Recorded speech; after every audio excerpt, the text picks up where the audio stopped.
Hello बच्चों, चलिए आज हम लोग केमिस्ट्री का फर्स्ट चैप्टर स्टार्ट करेंगे, that is chemical reaction and equation. ये हमारे केमिस्ट्री का फर्स्ट चैप्टर है। ये स्टार्ट करने से पहले हम लोग थोड़ा सा बेसिक जान लें, that is the changes. Changes किसे कहते हैं? आसपास हमारे जितने भी बदलाव आते हैं उनको हम लोग कहते हैं चेंजेस। ये जो चेंजेस होते हैं वो दो प्रकार के होते हैं, एक होता है फिजिकल चेंज और दूसरा होता है केमिकल चेंज। फिजिकल चेंज जो है वो ऐसा कोई भी चेंज जिसमें कोई नई चीज ना बने, किसी भी प्रकार का अगर कोई बदलाव आ रहा है और उसमें कोई नई चीज नहीं बन रही है, that means it is a physical change. और केमिकल चेंज किसे कहते हैं? जिसमें किसी भी प्रकार का न्यू सब्सटेंस फॉर्म हो, अगर कोई नई चीज बन रही है, it means that is a chemical change. For example physical change में तुम्हारा आता है, दैट इज अ एग्जाम्पल मैंने यहाँ दिया हुआ है, that is melting of ice. Ice जब मेल्ट करती है तो जब आइस के फॉर्म में रहती है तो वो क्या होती है? That is water. अगेन वो मेल्ट करके तब भी वाटर ही रही, मतलब उसका केमिकल कंपोजिशन चेंज नहीं हुआ, पहले भी H2O था, बाद में भी H2O है। इसका मतलब कोई नई चीज तो नहीं बनी ना, it means that is a physical change. उसी प्रकार say that is the rusting of iron. Rusting of iron जो है that is a chemical change. Rusting of iron, यहाँ पे जब iron that is a Fe, formula होता है Fe, और that is a somewhat greyish in colour, right. और जब उसमें रस्टिंग होती है यानी उसमें जंग लगती है तो that becomes reddish brown in colour और उसका फॉर्मूला चेंज हो जाता है, दैट इज FeTO3। तो ये जो है रस्टिंग यानी नई चीज बन गई, राइट। तो that is a chemical change. एक और एग्जांपल से समझते हैं। एक लकड़ी लिया, लकड़ी को हमने काटा। जब लकड़ी को काटते हैं तो काटने के बाद भी तो वो लकड़ी रही, कोई नई चीज तो बनी नहीं, it means that is a physical change. और अगर हमने उस लकड़ी को जला दिया, अगर हमने उसको जला दिया तो that becomes a carbon ash, तो that is a chemical change. Okay, तो this is a physical and chemical change.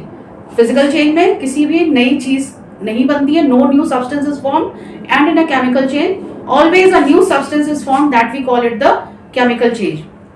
यहाँ पे मैंने व्हाइट बोर्ड पे लिखा हुआ है, मैं थोड़ा साइड हो जाती हूँ, आप लोग चाहें तो इसको स्क्रीनशॉट लेके इसको आप नोट डाउन कर सकते हैं। अभी हमने केमिकल रिएक्शन पढ़ा, अब हम लोग देखते हैं characteristics of chemical reaction. Characteristics of chemical reaction का मतलब है कि यहाँ पे जब केमिकल रिएक्शन होती है तो क्या चेंजेस या क्या चीज हमें कैरेक्टरिस्टिक्स दिखेंगे जिससे हम लोग बोलेंगे कि केमिकल रिएक्शन हो रहा है, राइट। तो यहाँ पे the first one that is the formation of precipitate. Precipitate का फॉर्मेशन। अब प्रेसिपिटेट क्या होता है?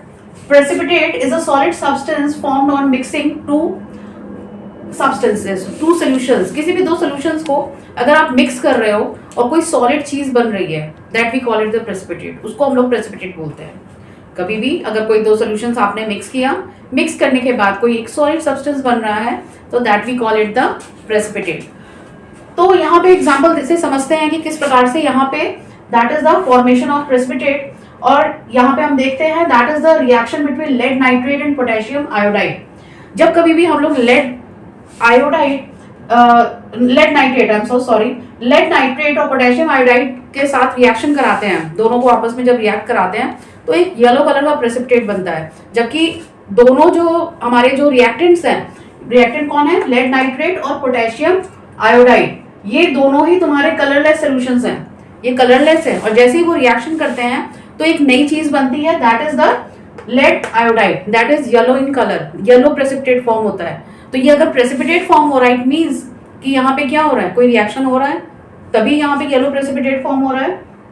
नाउ एक और एग्जांपल देखते हैं, that this is a silver nitrate, Ag is silver, NO3, this is silver nitrate. NaCl से रिएक्ट करेगा, that is sodium chloride, this is sodium chloride.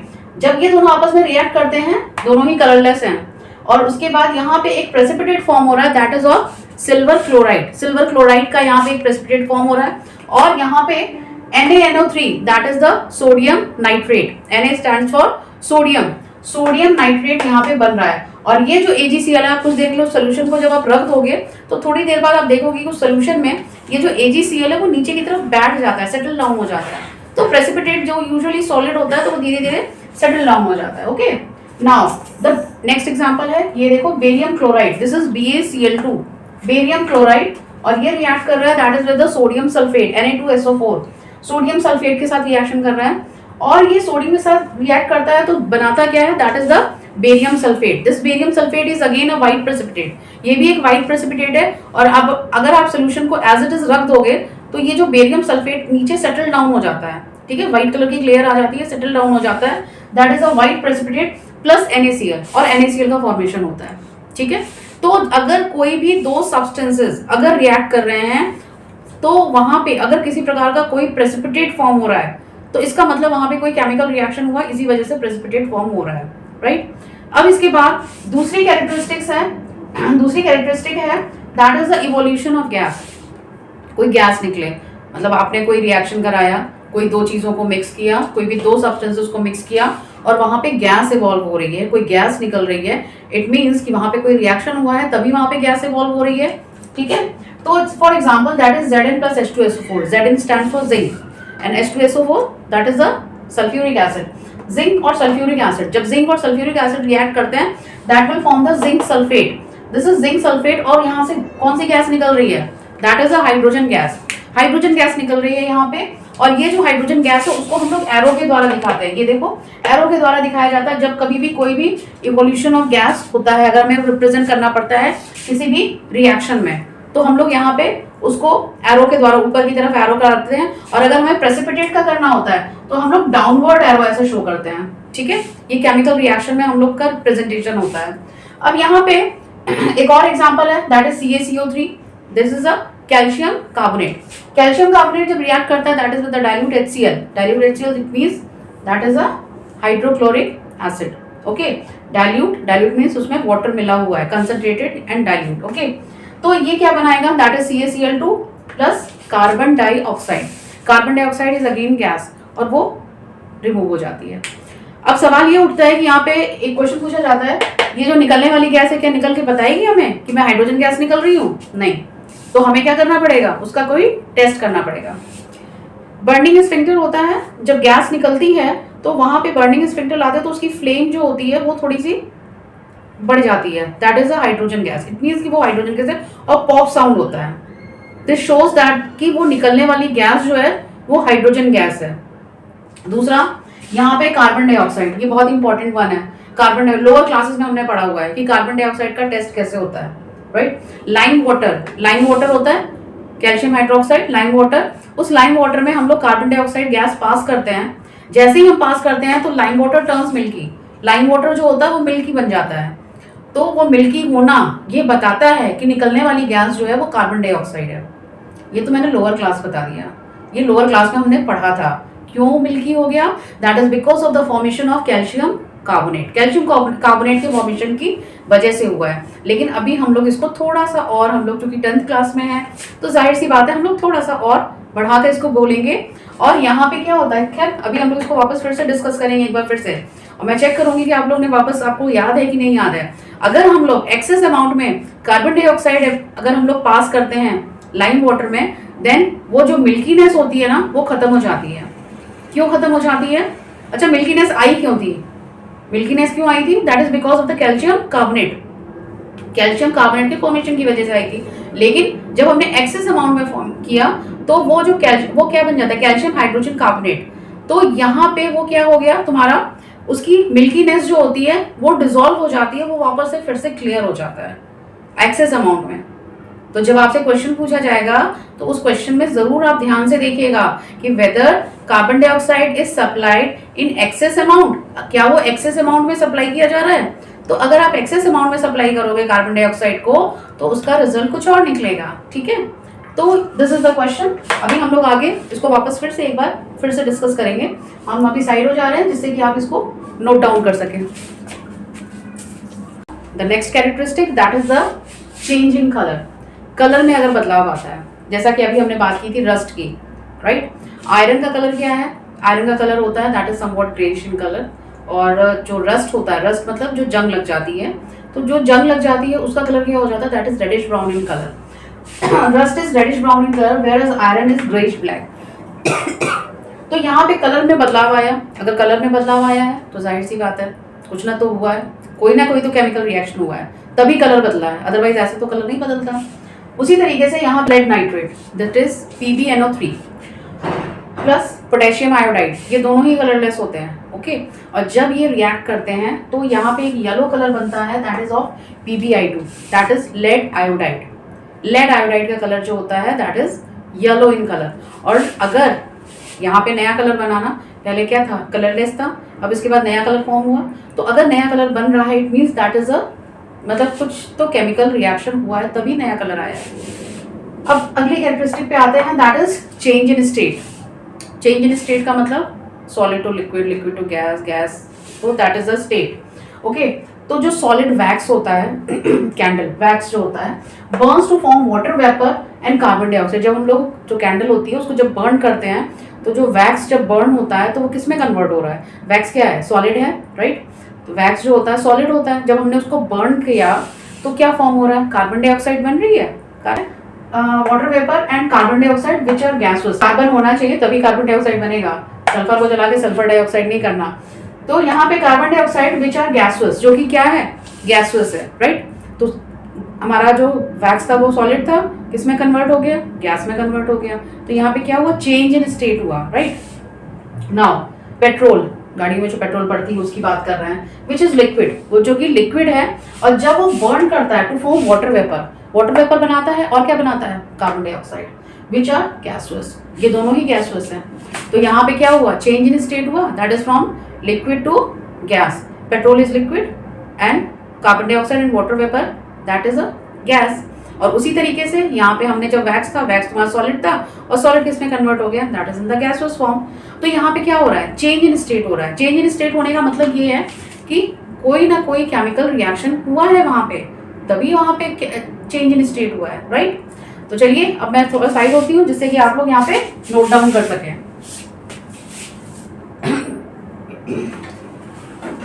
अगला है that is the change in temperature.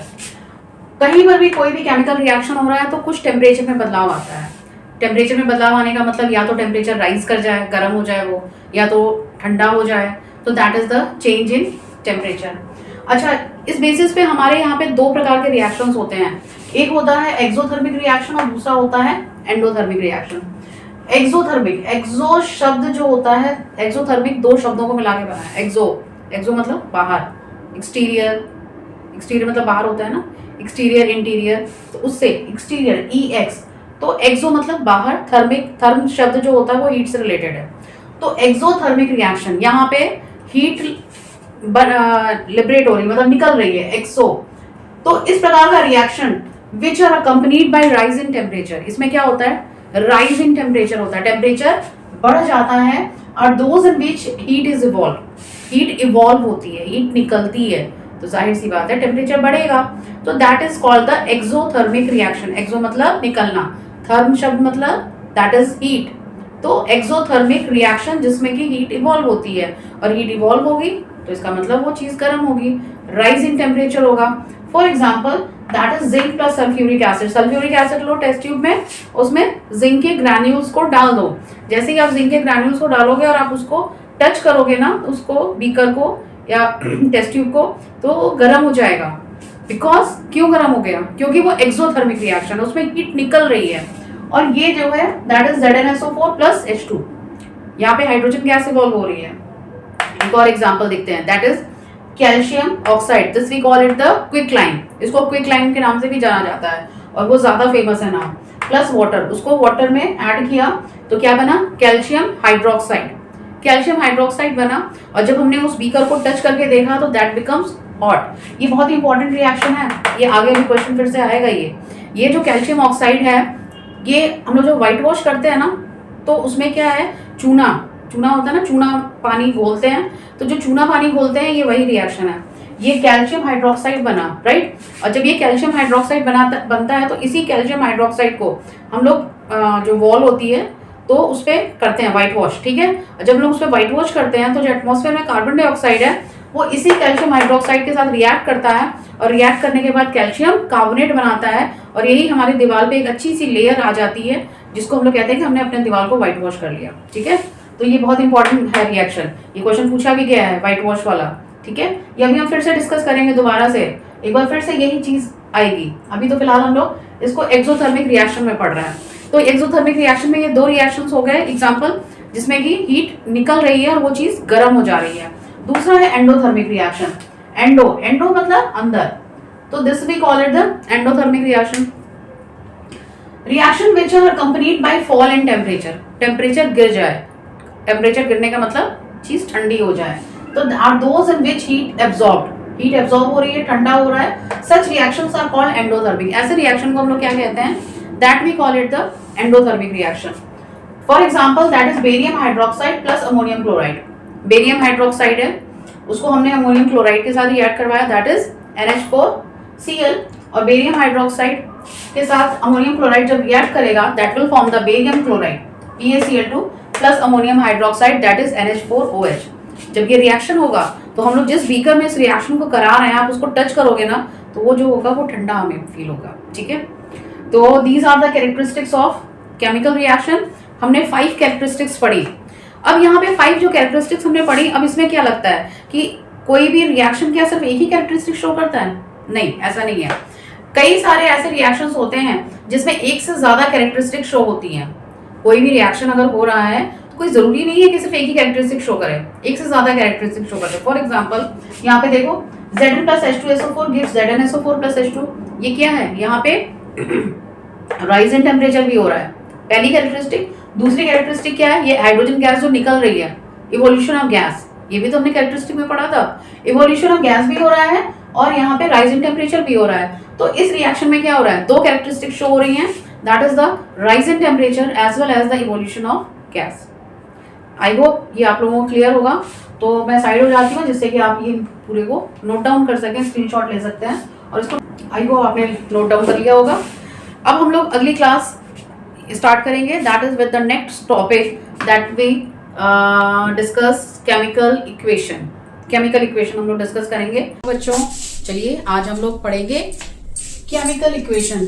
Last time हम लोगों ने पढ़ा था ना केमिकल रिएक्शंस, आज हम लोग केमिकल इक्वेशन पढ़ेंगे। केमिकल इक्वेशन किसे कहते हैं?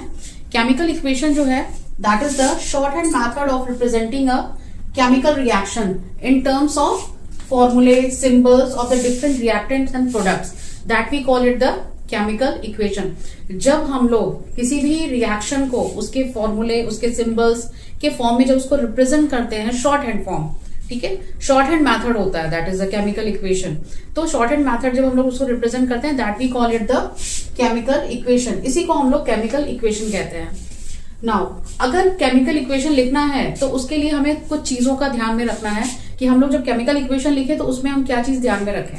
सबसे पहली चीज है that is reactants are written on the left side. जब भी हम लोग लिखते हैं तो जो रिएक्टेंट होता है, रिएक्टेंट क्या होता है? रिएक्टेंट जो रिएक्शन में पार्टिसिपेट कर रहा है, राइट। तो जो रिएक्शन में पार्टिसिपेट कर रहा है उसको हमेशा हम लोग रखते हैं that is on the left hand side. Left hand side रखा जाता है विद द प्लस साइन, उसके बाद प्लस साइन लगाया जाता है रिएक्टेंट्स अगर एक से ज्यादा हो। जो कोई भी रिएक्टेंट लिखोगे हमेशा लेफ्ट हैंड साइड लिखा जाता है, ओके। दूसरी चीज ध्यान में रखनी है, products are written on the right side, और जो प्रोडक्ट्स लिखा जाता है वो किधर लिखा जाता है? That is on the right side. Right side में हमेशा प्रोडक्ट लिखा जाता है, लेफ्ट साइड में हमेशा रिएक्टेंट लिखा जाता है। और रिएक्टेंट और प्रोडक्ट के बीच में an arrow sign is put between the reactant and product. एक एरो का साइन बनाया जाता है that is between the reactant and the product. Reactant और प्रोडक्ट के बीच में बनाते हैं एरो का साइन, क्योंकि रिएक्टेंट से ही प्रोडक्ट बन रहा है, तो वो एरो का साइन किस तरफ रहेगा? That is on the product side. Product side में वो एरो का साइन रिप्रेजेंट करता है कि उस रिएक्टेंट से फिर वो प्रोडक्ट फॉर्म हो रहा है, ओके। तो दिस इज केमिकल इक्वेशन। मैं थोड़ा सा साइड हो जा रही हूँ जिससे आप लोग इसका स्क्रीनशॉट ले सके और इसको नोट डाउन कर सके। नाउ अभी हम लोगों ने केमिकल इक्वेशन पढ़ा। केमिकल इक्वेशन के बाद आता है that is the types of chemical equation. Chemical equation होते कितने प्रकार के हैं? सबसे पहला है that is the balanced chemical equation. Balanced chemical equation है, बैलेंस्ड केमिकल इक्वेशन वह इक्वेशन है that is in which the number of atoms of each element, जो नंबर ऑफ एटम्स हैं वो reactant side on the two sides of the equation are equal. Reactant side और product side दोनों side अगर same रहते हैं तो इसका मतलब क्या है? That equation is balanced. Number of atoms अगर रिएक्टेंट साइड जितने हैं उतने ही अगर प्रोडक्ट साइड में भी हैं तो वो कहलाएगा बैलेंस्ड केमिकल इक्वेशन। उसी तरीके से अनबैलेंस्ड या फिर जैसे हम लोग कहते हैं skeletal equation. Equation in which the number of atoms of different elements is not equal, जिसमें नंबर ऑफ एटम्स जो होते हैं डिफरेंट एलिमेंट्स के वो रिएक्टेंट साइड में और प्रोडक्ट साइड में दोनों में अलग अलग होते हैं, तो वो क्या कहलाएगा? That we call it the unbalanced chemical equation, या फिर जिसे हम लोग स्केलेटल इक्वेशन के नाम से भी जानते हैं. For example that is H2 plus O2 gives H2O. This is the basic equation. Okay. यहाँ पे नंबर ऑफ हाइड्रोजन 2 है, यहाँ पे भी 2 है, यहाँ ऑक्सीजन 2 है बट यहाँ ऑक्सीजन 1 है. This we call it the unbalanced. ये अनबैलेंस्ड है क्योंकि number of oxygen atom product side में 1 है लेकिन रिएक्टेंट साइड में 2 है, तो इसको हम लोग स्केलेटल इक्वेशन कहते हैं या फिर अनबैलेंस्ड इक्वेशन. अब इसको हम लोग वापस बैलेंस करते हैं. बैलेंस करेंगे तो यहां पर जब इसको हम बैलेंस करते हैं तो ऑक्सीजन यहाँ पे 2 था, तो हमें यहाँ ऑक्सीजन को क्या करना पड़ेगा? 2 करेंगे, ठीक है, और यहाँ पे 2. अब जो है ये बैलेंस हो गया. कैसे बैलेंस हुआ ये देख लेते हैं. 2 2 जा 4, 2 2 जा 4, हाइड्रोजन इधर भी बराबर, हाइड्रोजन इधर भी. ऑक्सीजन यहाँ 2 है, ऑक्सीजन यहाँ पर 2 है, तो that we call it the balanced chemical equation. अब अगले हम टॉपिक में पढ़ेंगे कि किस प्रकार से हम लोग बैलेंस करते हैं. कोई भी इक्वेशन अगर हमें दे दिया जाता है तो हम लोग उसकी बैलेंसिंग किस प्रकार से करेंगे वो हम लोग देखते हैं. अभी तो हमने अनबैलेंस्ड और बैलेंस्ड इक्वेशन सिर्फ इसकी डेफिनेशन देखी है. मैं साइड हो रही हूँ, आप लोग इसको नोट डाउन कर लीजिए. अब हम लोग देखते हैं कि बैलेंसिंग कैसे की जाती है. किसी भी केमिकल इक्वेशन की अगर हमें बैलेंसिंग करनी है तो उसके लिए क्या करते हैं. अगर बैलेंसिंग करना है तो मैंने जैसे बताया कि इसमें number of atoms of each element equal on both side of the equation. हमारा टारगेट रहता है कि जो रिएक्टेंट साइड है और प्रोडक्ट साइड है दोनों साइड में हमारे जो इक्वेशन है नंबर ऑफ एलिमेंट्स है वो दोनों साइड बैलेंस रहे. रिएक्टेंट साइड भी उतने ही number of atoms product side में भी. ओके, तो यहाँ पे एग्जांपल से समझते हैं. Fe plus H2O gives Fe3O4 plus H2. This is a skeletal equation, that is a unbalanced. ये अनबैलेंस्ड इक्वेशन है. अब इसमें देखते हैं आयरन देखो LHS साइड में 1 है लेकिन यही आयरन RHS साइड में 3 है. ओके, उसी तरीके से हाइड्रोजन कितने हैं? नंबर ऑफ एटम्स 2 हैं लेकिन यही हाइड्रोजन यहाँ पे नंबर ऑफ एटम्स 2 है. इसके बाद ऑक्सीजन 1 है और राइट साइड में जब हम लोग देख रहे हैं तो यहाँ पे नंबर ऑफ ऑक्सीजन 4 है. ठीक है, बैलेंसिंग वैसे अपने आप कर सकते हो देखकर, बट सबसे बेस्ट तरीका ये होता है कि आप बैलेंसिंग उस एटम से स्टार्ट करो, उस एलिमेंट से स्टार्ट करो जो कि सबसे ज्यादा नंबर हो, मतलब उसके एटम सबसे ज्यादा हो. यहाँ पे सबसे ज्यादा एटम्स किसके दिख रहे हैं? ऑक्सीजन के. ठीक है, तो पहला काम होगा बैलेंसिंग. हम लोग यही ऑक्सीजन से शुरू करेंगे. पहले हम लोग उसी को बैलेंस करेंगे जिसका फॉर्मूला सबसे बड़ा होता है, उसका नंबर ऑफ एटम सबसे बड़ा होता है. यहाँ पे सबसे बड़ा फॉर्मूला जो है that is of Fe3O4. Fe3O4 का है, तो स्टार्ट करते हैं. That is Fe plus H2O gives Fe3O4 plus H2. Okay, अब यहाँ पे देखो ऑक्सीजन 1 है, ऑक्सीजन यहाँ पे 4 है, तो इसको बैलेंस करने के लिए हमें क्या करना पड़ेगा? यहां पर हम लोग क्या कर देंगे? 4. ओके, अब हम देखते हैं नंबर ऑफ ऑक्सीजन जो है यहाँ 4 हो गया ना, लेकिन हाइड्रोजन कितना हो गया? 4H2, 4 2 जा 8, और यहाँ पे कितना है? हाइड्रोजन 2 है, तो इसका मतलब हमें यहाँ पे भी 4 करना पड़ेगा. अब हो गया हाइड्रोजन बैलेंस. 4 2 जा 8, 4 2 जा 8. ऑक्सीजन भी बैलेंस्ड है, 4 है, और ऑक्सीजन भी यहाँ पे 4 है. आयरन देखो, आयरन 3 है, तो हम लोग यहाँ पे 3 कर देते हैं. ठीक है, तो इस प्रकार से ये हमारा जो इक्वेशन है वो बैलेंस्ड हो गया. राइट, तो इस तरीके से हम लोग कोई भी इक्वेशन को यहाँ पर हम लोग बैलेंस कर सकते हैं. तो मैं थोड़ा साइड होती हूँ और आप लोग इसको नोट डाउन कर लें.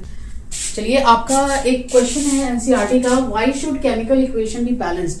क्या जरूरत है हमें इक्वेशन को बैलेंस करने की? बैलेंस करने की आवश्यकता क्यों है? नंबर ऑफ एटम्स जो है हम लोग जो बैलेंस कर रहे हैं रिएक्टेंट और प्रोडक्ट साइड में, इसकी आवश्यकता क्या है? अगर आप लोगों ने पहले पढ़ा होगा that is the law of conservation of mass. Law of conservation of मास क्या कहता है? That is the number of जितने भी एटम्स हैं वो प्रोडक्ट साइड और रिएक्टेंट साइड दोनों साइड बराबर होना चाहिए. Energy can neither be created not be destroyed. कहीं से एनर्जी आ नहीं रही है और न ही हम उसको न बना सकते हैं न ही उसको डिस्ट्रॉय कर सकते हैं. सिर्फ एक फॉर्म से दूसरे फॉर्म में ट्रांसफर होती है, चेंज होती है. तो that is the in the same way law of conservation of mass. Mass कहीं क्रिएट नहीं हो रहा है. ठीक है, तो law of conservation of mass, the total mass of product must be equal to the total mass of reactant, यानी कि जो मास ऑफ प्रोडक्ट है वो मास ऑफ रिएक्टेंट के बराबर होना चाहिए। ये हमेशा ही बराबर होता है, ये लॉ ऑफ कंजर्वेशन ऑफ मास के अकॉर्डिंग। तो this is possible only if, ये कब पॉसिबल होगा, जब number of atoms each element के, हर एलिमेंट का जो नंबर ऑफ एटम्स है वो दोनों साइड बराबर हो, यानी लेफ्ट हैंड साइड भी बराबर हो और राइट हैंड साइड भी बराबर, तभी तो law of conservation of mass fulfil होगा, वर्क करेगा। क्योंकि लॉ ऑफ कंजर्वेशन ऑफ मास के अकॉर्डिंग क्या बोला गया है, जितना भी number of atoms reactant side हो उतना ही नंबर ऑफ एटम्स हमारा किधर प्रोडक्ट साइड भी होना चाहिए। अगर हम लोग अनबैलेंस देखते हैं तो नंबर ऑफ एटम्स थोड़े दोनों साइड, अभी हमने एग्जांपल में देखा था दोनों साइड अलग अलग थे, तो उसको बैलेंस करना पड़ेगा ना, वो एटम चला कहाँ गया, फिर वो तो है वहीं पर है। तो यहाँ पर हमें बैलेंस, इसलिए हम लोग बैलेंस करते हैं तो क्योंकि लॉ ऑफ कंजर्वेशन ऑफ मास के अकॉर्डिंग टोटल मास जो होता है वो हमेशा कंजर्व रहता है, टोटल मास हमेशा सेम रहेगा। ठीक है, जितना मास रिएक्टेंट साइड होगा उतना ही मास प्रोडक्ट साइड होगा। दैट इज द रीजन कि हम लोग हमेशा कोई भी इक्वेशन होता है उसको हम लोग बैलेंस करते हैं। तो this is all about the question. अब हम लोग मैं थोड़ा साइड होती हूँ, आप लोग उसको नोट डाउन करिए। अब हम लोग अगले लेक्चर में पूरा जितना भी हम बैलेंसिंग किस प्रकार से करते हैं, बैलेंसिंग तो हमने देख लिया, अब हम लोग अगले बार में क्या करेंगे, एग्जाम्पल्स देखेंगे। ठीक है, चलिए अगले एग्जाम्पल पे आते हैं। एग्जाम्पल नहीं है तो आपके एनसीईआरटी के क्वेश्चंस हैं। ठीक है, sodium hydroxide solution. Sodium hydroxide solution का मतलब क्या हो गया, that is NaOH reacts with hydrochloric acid, reacts with hydrochloric acid मतलब this is HCl, got it, to produce कर रहा है मतलब एरो लगेगा। सोडियम क्लोराइड, सोडियम क्लोराइड का मतलब that is NaCl plus and water that is H2O। चलिए अब इसकी बैलेंसिंग करते हैं। अब यहाँ पे क्या है, सोडियम कितना है 1, इधर भी सोडियम 1 है, O कितना है, उधर भी 1 इधर भी 1, H कितना है, ये रहा 1 and 1 2, तो यहाँ पे भी H2 है, H और Cl कितना है ये, तो यहाँ पे क्या है, दैट इज ऑलरेडी बैलेंस्ड। अब इसका मतलब ये नहीं है कि अगर आपको क्वेश्चन दे दिया गया तो वो अनबैलेंस्ड ही दिया हुआ है। ठीक है, तो बैलेंस्ड क्वेश्चन भी दिए जा सकते हैं, तो आपको चेक करना है कि यहाँ पे ये बैलेंस्ड है या नहीं है। अब यहाँ पे देखिए ये इक्वेशन तो ऑलरेडी आपका बैलेंस्ड है। ठीक है, स्टार्ट करते हैं अगले से। Hydrogen gas combines with nitrogen, hydrogen gas that is H2 combines with nitrogen, combines with nitrogen मतलब N2।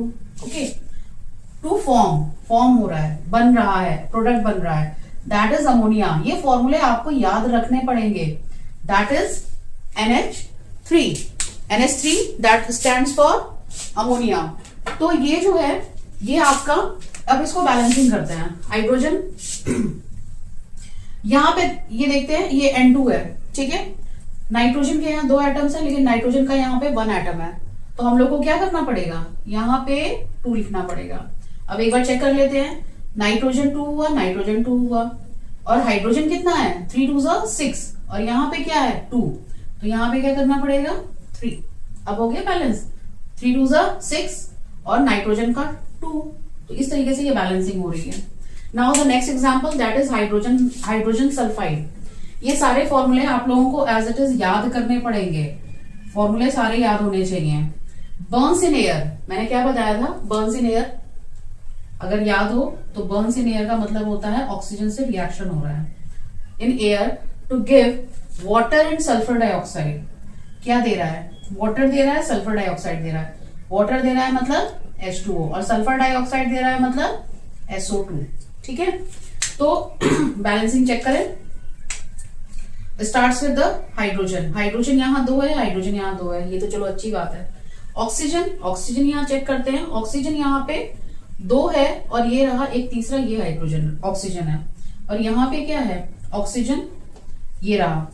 तो टोटल इधर साइड में ऑक्सीजन जो है वो 2 है, जबकि इधर साइड में तुम्हारा जो ऑक्सीजन है दैट इज 2, और यहाँ पे सल्फर 1 है, और यहाँ पे सल्फर जो है दूसरे साइड भी सल्फर जो है वो 1 है। यहाँ पे देखते हैं कि मैंने जैसा बताया था कि सबसे बड़े फॉर्मूले पे हम लोग जाते हैं, तो यहाँ पे भी H2O ये लगभग सब बराबर ही है। ठीक है, तो एक से हम लोग चूज करना शुरू करते हैं।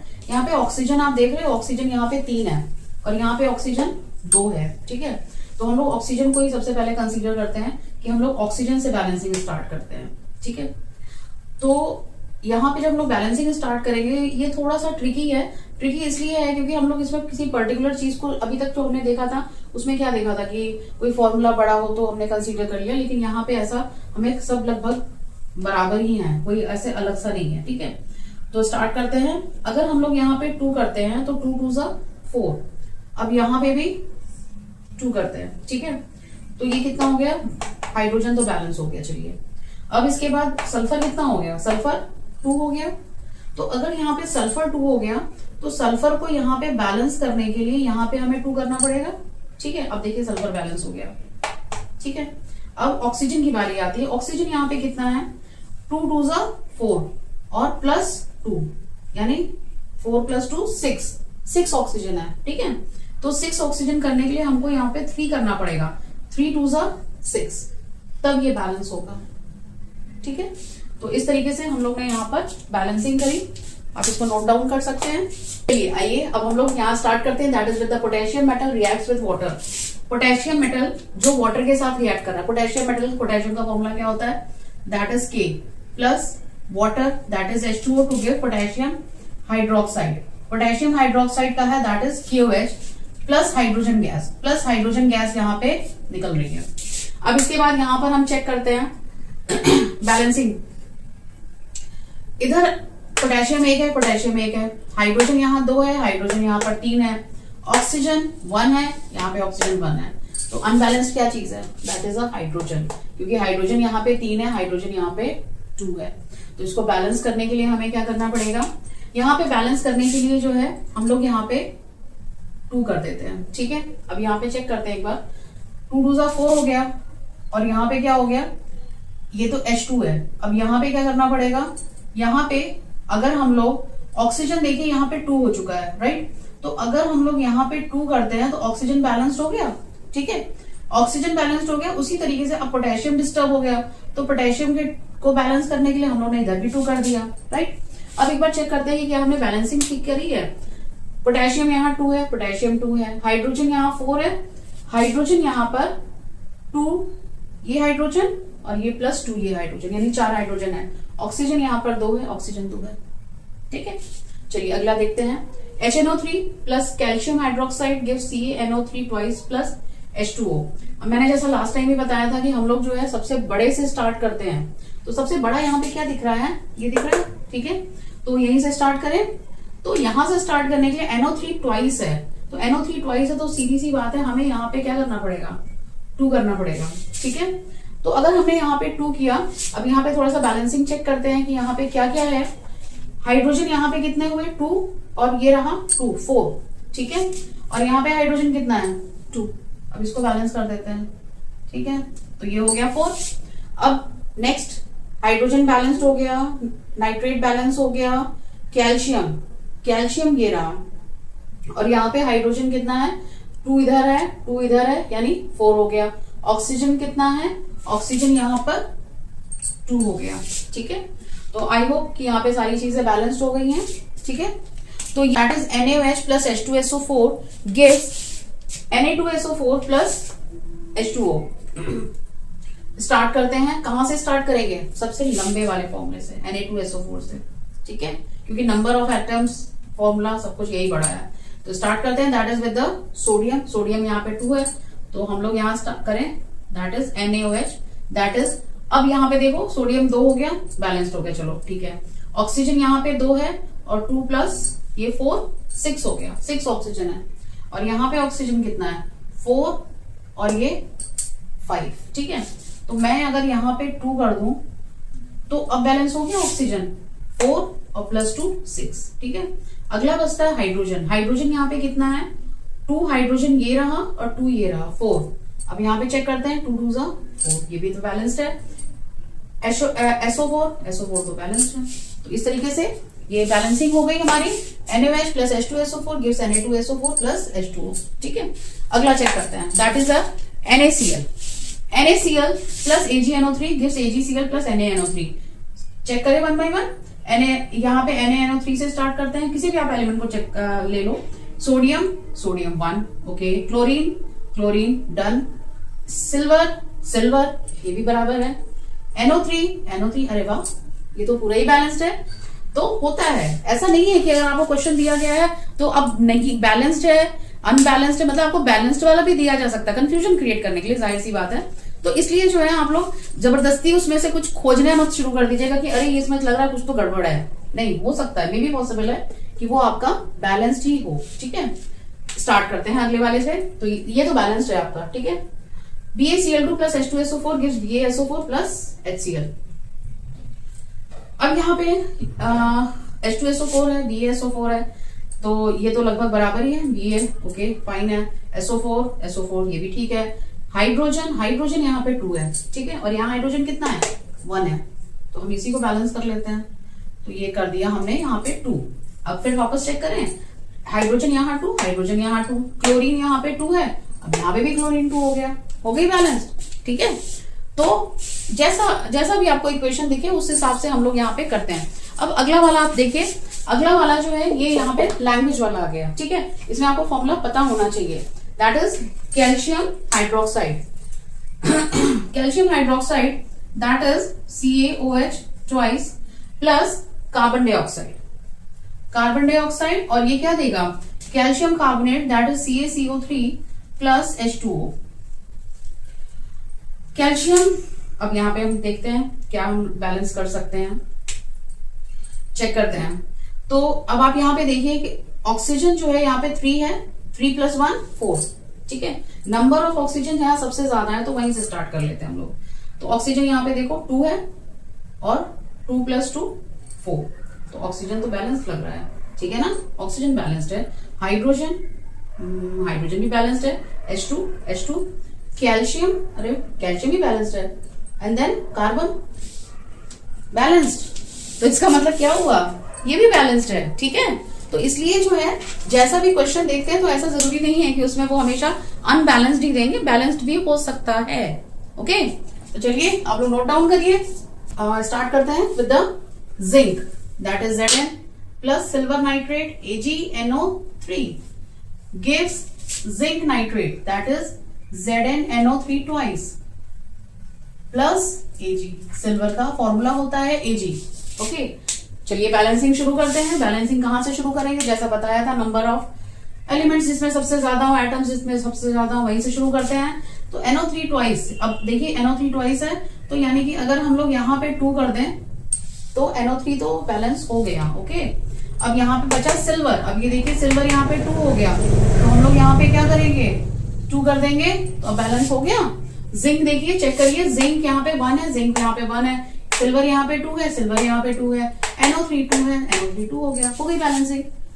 अब ये एक्चुअली क्या है, ये चीजें प्रैक्टिस से आती है, आप जितनी ज्यादा प्रैक्टिस करोगे उतनी ज्यादा आप इसके साथ कंफर्टेबल होते जाओगे। तो स्टार्ट करते हैं अगला वाला, that is aluminium plus copper chloride CuCl2 gives aluminium chloride that is AlCl3 plus copper. Okay, तो स्टार्ट करते हैं विद द, अब यहाँ पे देखिए कि ये जो क्लोरीन है, क्लोरीन यहाँ पे 3 है, क्लोरीन यहाँ पे 2 है, तो बैलेंसिंग यहीं से शुरू करते हैं कि क्लोरीन यहाँ पे बैलेंस नहीं है, तो क्लोरीन को बैलेंस करने के लिए हमें यहाँ पे 3 करना पड़ेगा और यहाँ पे 2, ठीक है। तो दैट इज, अब देखो 3 2 6, 3 2 6, ओके, क्लोरीन तो बैलेंस्ड हो गया। लेकिन जब हमने क्लोरीन को बैलेंस करने के चक्कर में हमारा एल्यूमिनियम बिगड़ गया, एल्यूमिनियम देखो 2 हो गया, तो एल्यूमिनियम को क्या कर दें, यहाँ पे 2 कर दें, ठीक है। अब इसको बैलेंस किया तो कॉपर भी गड़बड़ हो गया, तो कॉपर को भी हम यहाँ पे 3 कर देते हैं। अब बैलेंस हो गया है, चेक कर लेते हैं एक बार, एल्यूमिनियम 2, कॉपर 3, क्लोरीन 3 2 6, 3 2 6, हो गया बैलेंस, ठीक है। चलिए अगले पे आ जाते हैं, that is a barium chloride that is BaCl2 plus, ये फॉर्मूले सारे याद करने पड़ेंगे आपको, ठीक है। Potassium sulphate that is K2SO4 gives barium sulfate that is BaSO4 plus potassium chloride that is KCl, ठीक है। तो ये फॉर्मूला है। ओके, तो कहां से शुरू करें, यहाँ पे देखिए ये पोटेशियम K2SO4, पोटेशियम K2 है, यहाँ पे K है, तो बैलेंस कर देते हैं इसको यहाँ पे सबसे पहले।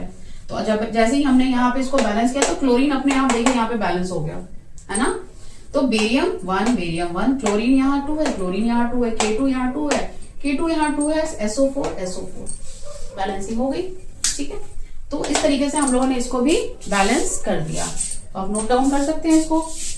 अगले 16 नंबर से पोटेशियम ब्रोमाइड का formula that is KBr।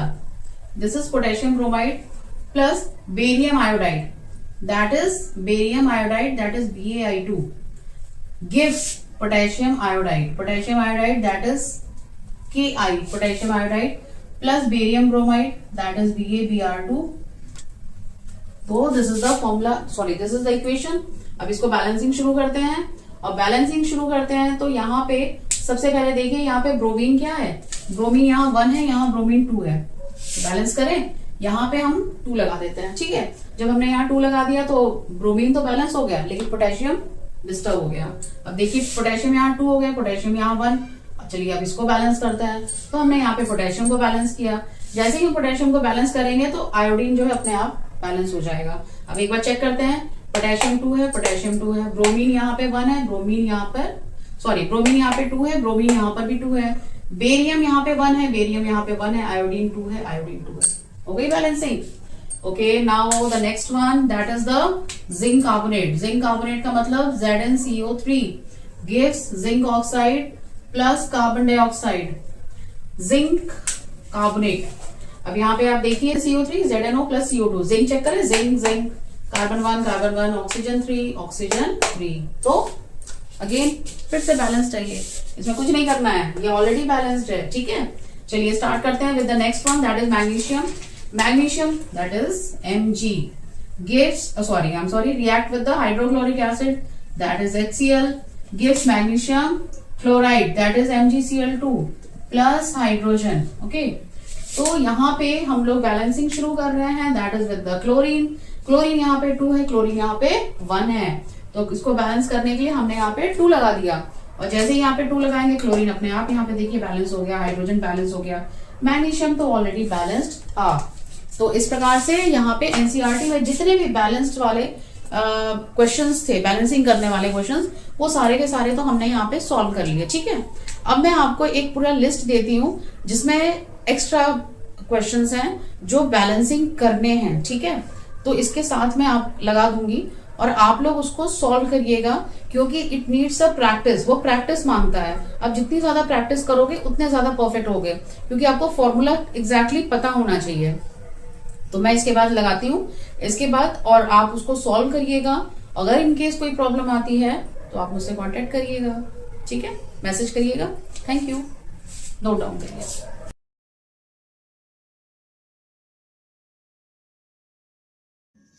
Hello बच्चों, चलिए आज हम लोग पढ़ेंगे टाइप्स ऑफ केमिकल रिएक्शंस। कितने प्रकार के केमिकल रिएक्शंस होते हैं, राइट। तो सबसे पहला है that is the combination reaction. Combination शब्द हमें बता रहा है जिसमें कंबाइन करते हैं, और कंबाइन करने के लिए एटलीस्ट 2 चीजें तो होनी चाहिए, 2 एलिमेंट्स होने चाहिए या 2 कंपाउंड्स होने चाहिए। तो वो अगर आपस में कंबाइन कर रहे हैं तो that will call the combination reaction. तो कॉम्बिनेशन रिएक्शन की सबसे बड़ी पहचान यही है कि हमेशा जो रिएक्टेंट साइड है एटलीस्ट 2 तो होंगे ही होंगे, क्योंकि कंबाइन करना है। तो starts with the combination reaction, those reactions in which, वह रिएक्शंस जिसमें 2 और मोर, 2 या 2 से अधिक एलिमेंट्स और कंपाउंड्स, एलिमेंट्स या कंपाउंड्स होंगे, combine together to form a single compound. Combine करेंगे और एक सिंगल कंपाउंड बनाएंगे, that we call it the combination reaction. उसको कहते हैं कॉम्बिनेशन रिएक्शन। कॉम्बिनेशन रिएक्शन अपने आप में शब्द ही बता रहा है कि कॉम्बिनेशन रिएक्शन कहाँ किसको जाता है। तो कुछ एग्जांपल से समझते हैं। ये देखिए, मैग्नीशियम प्लस ऑक्सीजन, मैग्नीशियम हम पहले भी बात कर चुके हैं, that gives burns in air, right.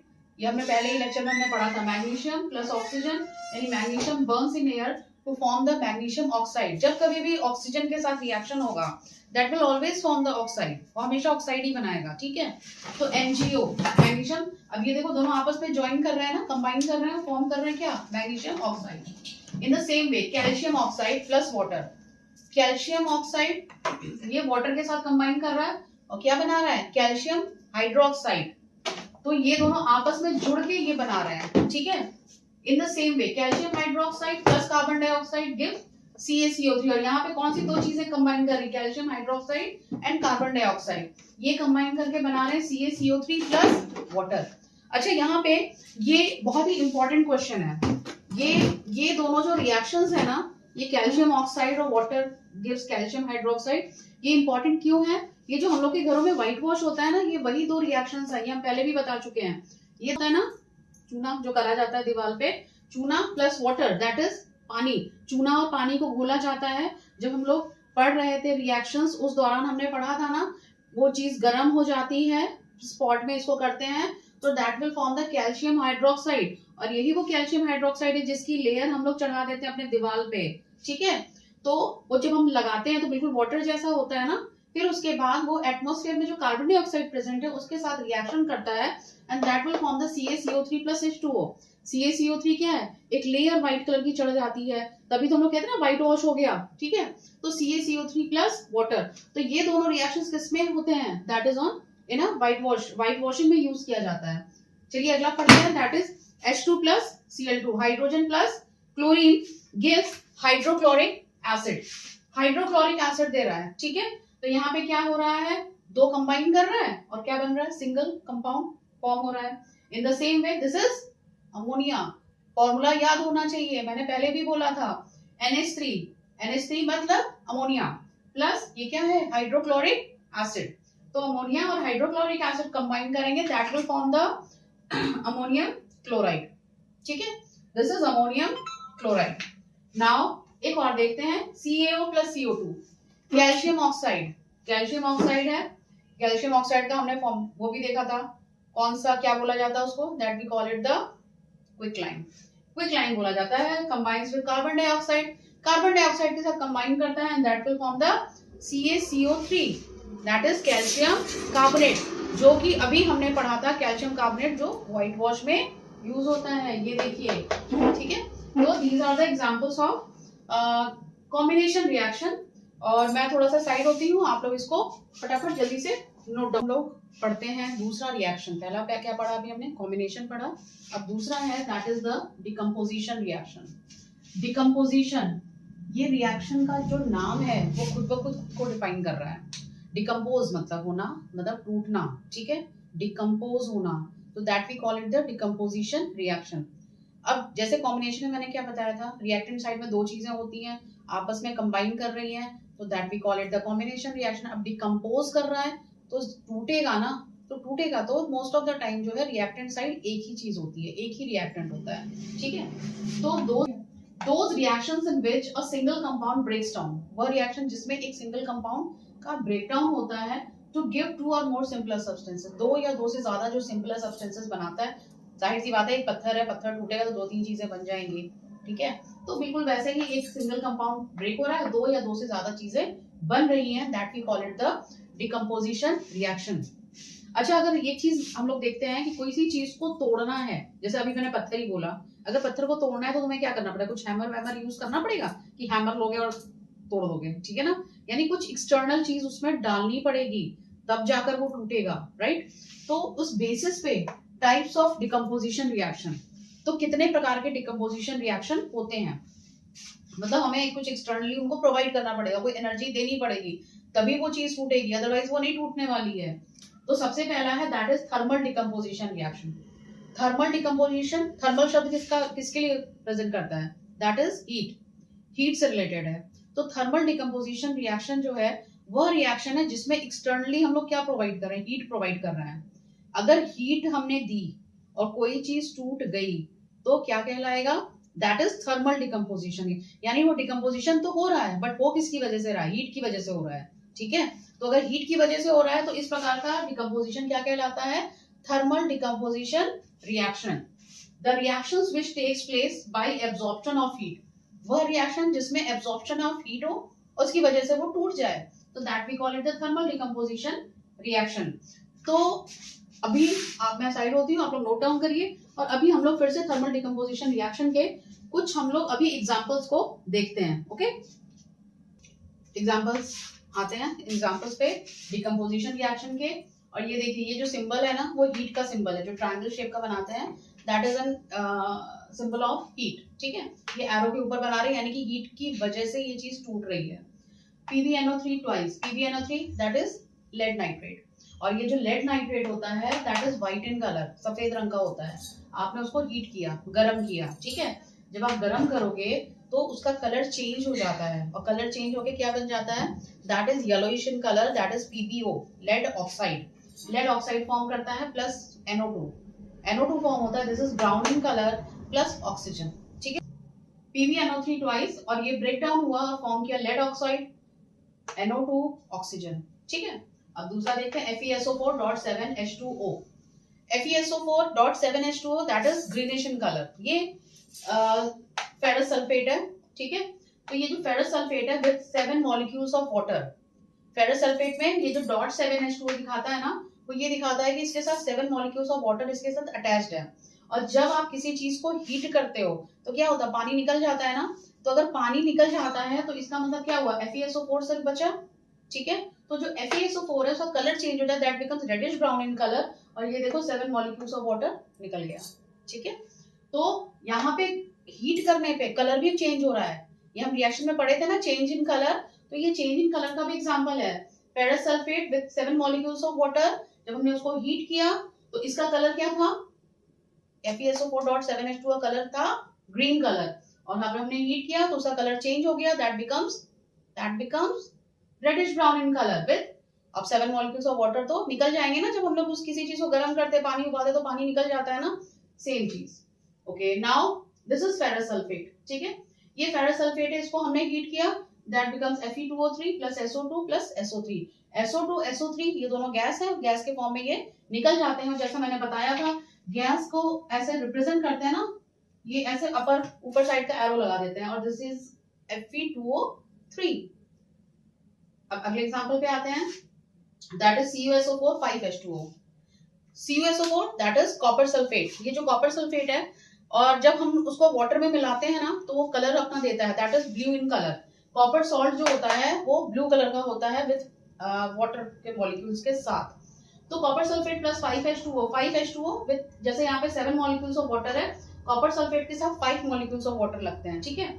अगर हम लोग 100 डिग्री सेल्सियस पे इसको हीट करते हैं, तो एग्जैक्टली 100 डिग्री ध्यान रखना है, 100 डिग्री सेल्सियस पे हीट करते हैं तो दैट विल फॉर्म द, तो 5 मॉलिक्यूल्स ऑफ वाटर है ना, तो यहाँ से 4 मॉलिक्यूल निकल जाते हैं, 4 मॉलिक्यूल निकल जाते हैं, बचता कितना है, सिर्फ सिंगल बच जाता है, 5 सिंगल मॉलिक्यूल ऑफ वाटर।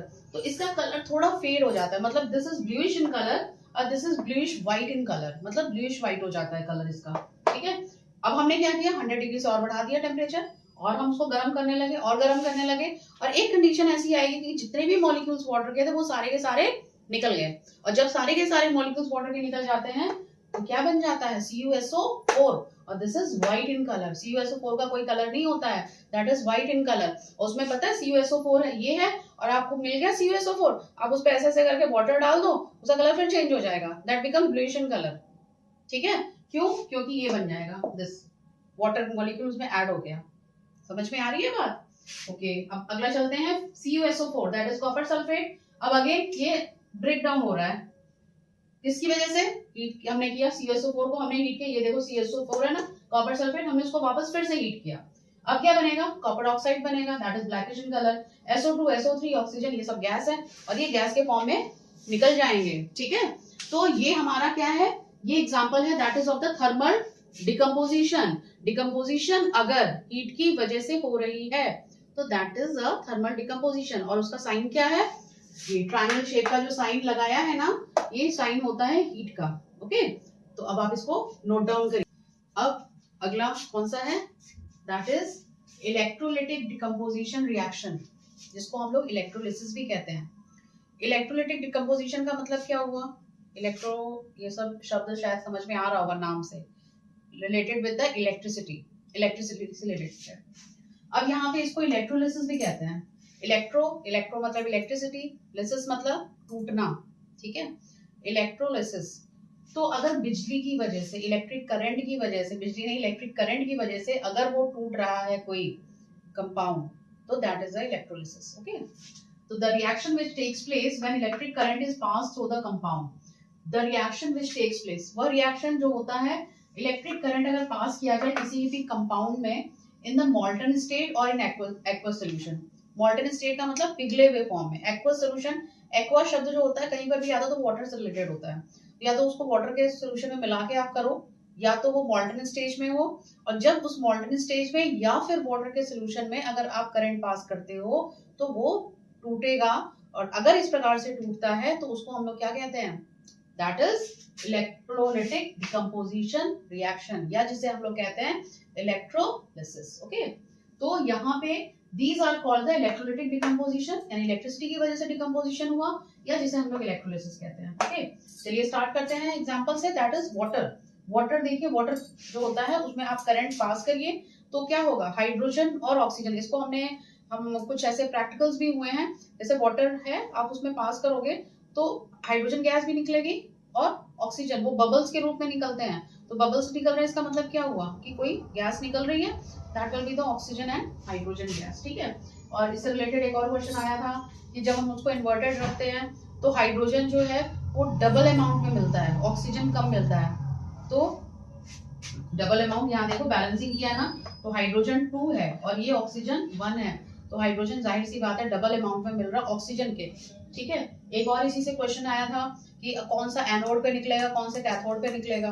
ठीक है, एक बोला हम लोग अभी वापस फिर से डिस्कस करेंगे ये वाला क्वेश्चन। ठीक है, अगेन NaCl, NaCl क्या है, that is sodium chloride, sodium chloride नमक जो खाते हो, NaCl। अब इसको हम लोग क्या करेंगे, मॉल्टन फॉर्म में चेंज करेंगे, पानी में घोल लो, पिघला लो, मॉल्टन स्टेज में ला लो, उसके बाद करंट पास करोगे, तो करंट पास करोगे तो क्या फॉर्म होगा, सोडियम और क्लोरीन। ठीक है, और ये जो रिएक्शन है ये तुम्हारा मेटलर्जिकल प्रोसेस में यूज होता है। मेटलर्जी प्रोसेस क्या होता है, जहां हमें सोडियम मेटल एक्सट्रैक्ट करना होता है, वहां पर भी ये फॉर्मूला, ये रिएक्शन इसको प्रयोग में लाया जाता है। अगर हमें सोडियम चाहिए होता है कहीं पर तो हम लोग ये भी यूज कर लेते हैं। Again Al2O3, that is aluminium oxide, aluminium oxide that gives aluminium plus oxygen, aluminium मिल रहा है और ऑक्सीजन मिल रहा है, और ये this is aluminium oxide. Again इसको हमें किस में रखना है, मॉल्टन स्टेज में रखना है, मॉल्टन स्टेट पे रखना है, और जब ये टूटता है, किसकी वजह से टूट रहा है यहाँ पे, that is electric current, electric current की वजह से टूटेगा और क्या बनाएगा, एल्यूमिनियम बनाएगा, और यहाँ पे ऑक्सीजन रिलीज हो जाएगा। यही ये वाले जो रिएक्शंस हैं वो कहीं ना कहीं हम लोग अगर हमें वो मेटल लेना होता है, मतलब जब हमें मेटल वो प्राप्त करना होता है, तो हम लोग ये दोनों रिएक्शंस यूज करते हैं during the metallurgical process. Okay, तो this is all about the electrolytic decomposition, please note down. Okay, शुरू करें। अगला photo decomposition, photo decomposition, photo that is related with the light, light से रिलेटेड शब्द है photo शब्द जहां पे भी आए। अब ये देखिए फोटो डिकम्पोजिशन रिएक्शन, जिसे हम लोग फोटोलिसिस भी कहते हैं। ठीक है, मैंने फिर से बताया था, लिसिस मतलब होता है टूटना, अगर लाइट की वजह से टूट रहा है तो दैट इज फोटोलिसिस, इलेक्ट्रिसिटी की वजह से टूट रहा है तो इलेक्ट्रोलिसिस। ठीक है, तो the reaction which takes place on absorption of light, वह रिएक्शन जो कि लाइट को जब एब्जॉर्ब करे तब वो टूट जाए, तो that we call it the absorption of light, that we call it the photo decomposition reaction, जिसे हम लोग क्या कहते हैं, that we call it the photolysis. ठीक है, अब यहाँ पे कुछ एग्जांपल्स हैं, that is silver chloride, silver chloride है जो कि सनलाइट की प्रेजेंस में Ag+Cl2, सिल्वर और क्लोरीन में चेंज हो जाता है। उसी तरीके से AgBr मतलब सिल्वर ब्रोमाइड, और ये सिल्वर और ब्रोमीन में चेंज होता है। अच्छा, ये रिएक्शन जो है दैट इज इम्पोर्टेंट वन, क्यों इम्पोर्टेंट है, अभी तो हम लोग जो फोटोज वगैरह खींचते हैं, मोबाइल पे अवेलेबल है, हम लोग फोटोज वैसे खींचते हैं, बट मेरे जमाने के लोग जो हैं, उस समय क्या होता था, कैमरा हुआ करता था, रोल होता था कैमरे का। ठीक है, तो ऐसे तो कैमरा नहीं, ऐसे तो फोटो नहीं खींचती थी, तो उसके ऊपर इसकी लेयर चढ़ाई जाती थी। ठीक है, जो सिल्वर के जो सॉल्ट्स हैं उसकी लेयर रहती थी, और जब उसको डेवलप किया जाता था, जब उससे पिक्चर डेवलप की जाती थी, तो एक डार्क रूम में डेवलप की जाती थी, और उसकी जो रील निकाली जाती थी ना कैमरे से, उसको भी डार्क रूम में, मतलब अगर आप ऐसा पता चला आप लाइट में हो और आपने ऐसे करके कैमरे की रील निकाल दी, तो क्या होता था, वो सारा का सारा आपकी फोटो खत्म, कहानी खत्म, क्योंकि ये कन्वर्ट हो जाता था सिल्वर में।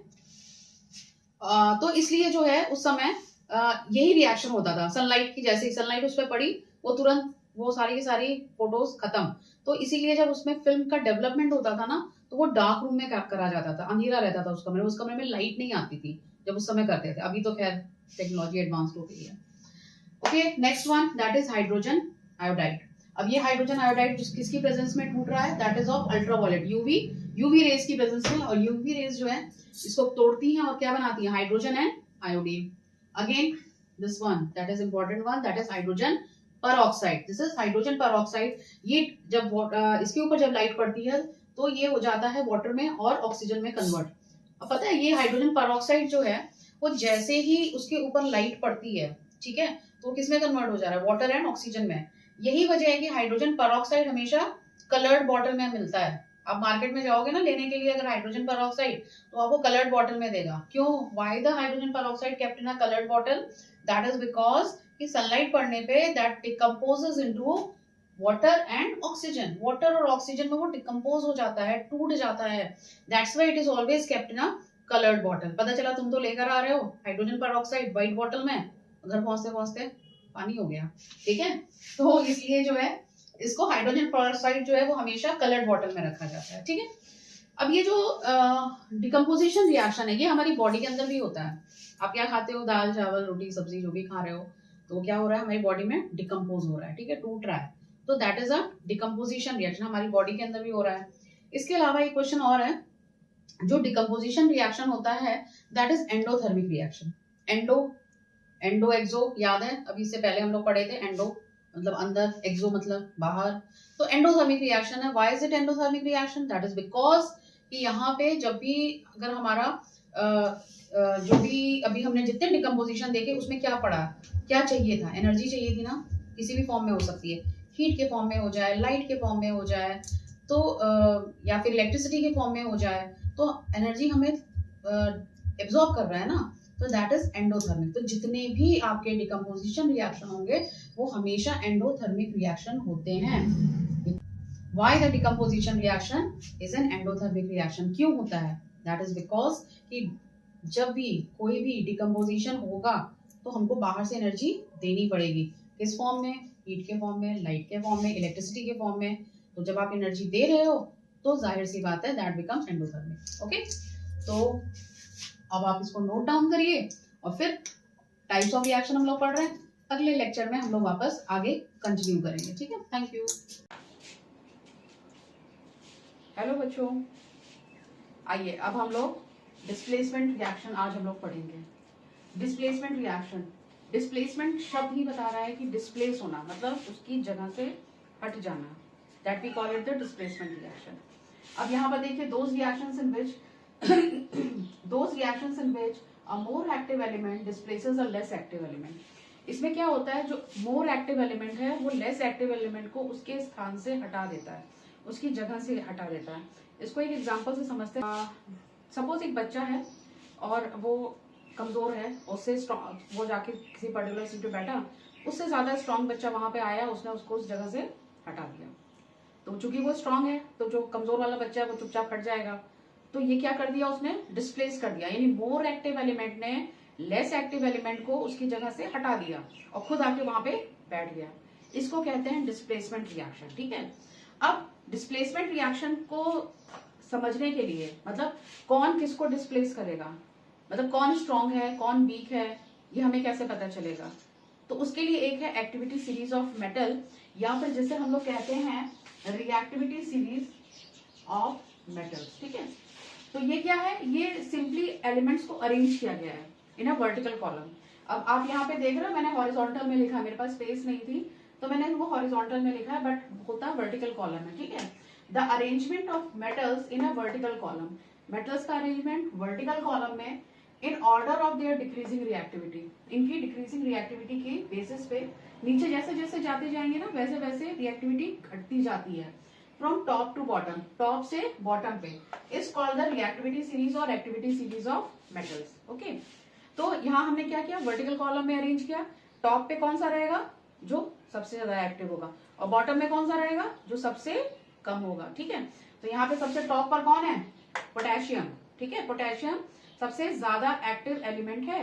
रिएक्टिविटी सीरीज में हमने जब लगाया तो हमने सबसे ऊपर किसको रखा है, पोटेशियम को, सबसे टॉप पे पोटेशियम आता है। तो जैसे जैसे आप आगे बढ़ते जाओगे, सोडियम उससे कमजोर है, बेरियम उससे कमजोर है, कैल्शियम उससे कमजोर है, मैग्नीशियम, एल्यूमिनियम, जिंक, यहाँ पे जितने भी एलिमेंट्स हैं धीरे धीरे करके, और सबसे कमजोर कौन सा है, सबसे लीस्ट कौन सा है, प्लैटिनम, और सबसे स्ट्रॉन्गर कौन सा है, पोटेशियम, ठीक है। तो ये है एक्टिविटी सीरीज या रिएक्टिविटी सीरीज। ये एक्टिविटी सीरीज आपको लर्न होनी चाहिए, क्योंकि आपको ये लर्न होगी तभी आप जो है उसको आप डिस्प्लेसमेंट रिएक्शन लिख पाओगे। आपको कैसे पता चलेगा कि वो एलिमेंट उसको डिस्प्लेस करेगा भी कि नहीं करेगा, हटाएगा कि नहीं हटाएगा? हमें इसके लिए पता होना चाहिए ना कि वो एलिमेंट स्ट्रांग है या नहीं है। तो जैसे अगर पोटेशियम और सोडियम की बात करें, सोडियम वीक है, पोटेशियम स्ट्रांग है, उसको हटाने की क्षमता रखता है, ठीक है। और यहाँ पे एक और खास बात है, ये देखिए, ये है हाइड्रोजन, ठीक है। ये हाइड्रोजन यहाँ कैसा क्या लग रहा है? हाइड्रोजन हमें पता है ना, ये मेटल तो नहीं है हाइड्रोजन, हम लोगों ने पहले भी पढ़ा हुआ है। Hydrogen is not a metal, hydrogen is a gas. लेकिन उसके बावजूद भी इसकी एक्टिविटी सीरीज में ये हाइड्रोजन आ रहा है। क्यों आ रहा है ये हम लोग बाद में फिर से डिस्कस करेंगे, लेकिन अभी मैं फिलहाल थोड़ा सा मैं बता दे रही हूँ। हाइड्रोजन जो है वो पॉजिटिव आयन बनाता है, और चूंकि ये पॉजिटिव आयन बनाता है इसलिए वो इसमें प्लेस किया गया है, ठीक है। तो चलिए मैं साइड होती हूँ, आप लोग नोट डाउन करिए, उसके बाद हम लोग आगे नेक्स्ट पे आते हैं। ओके, चलिए डिस्प्लेसमेंट रिएक्शन जो है वो दो प्रकार के होते हैं। सबसे पहला है सिंगल डिस्प्लेसमेंट और दूसरा है डबल डिस्प्लेसमेंट। हम लोग आज सिंगल डिस्प्लेसमेंट रिएक्शन पढ़ेंगे। सिंगल डिस्प्लेसमेंट जैसे नाम सजेस्ट कर रहा है कि उसमें से सिंगल एलिमेंट अपनी पोजीशन चेंज करता है, वो दूसरे को रिप्लेस करता है। हमने इससे पहले एक्टिविटी सीरीज पढ़ी थी। एक्टिविटी सीरीज से हमें ये पता चलता है कि कौन सा एलिमेंट एक्टिव है, कौन सा थोड़ा सा उससे कम एक्टिव है। तो जो कम एक्टिव होगा वो ज्यादा एक्टिव वाले को तो रिप्लेस नहीं कर पाएगा, ज्यादा वाला जो होता है वो दूसरे को वहां से हटा देता है। ये बात एक छोटे से एग्जांपल से समझते हैं कि जैसे सपोज कोई क्लासरूम है, उसमें कोई अगर बहुत ही स्ट्रांग बच्चा अगर आ गया और आपको बोला आपसे ज्यादा स्ट्रांग है, आपको बोला यहाँ से उठो, तो आपसे स्ट्रांग है तो जाहिर सी बात है हमें उठना पड़ जाएगा।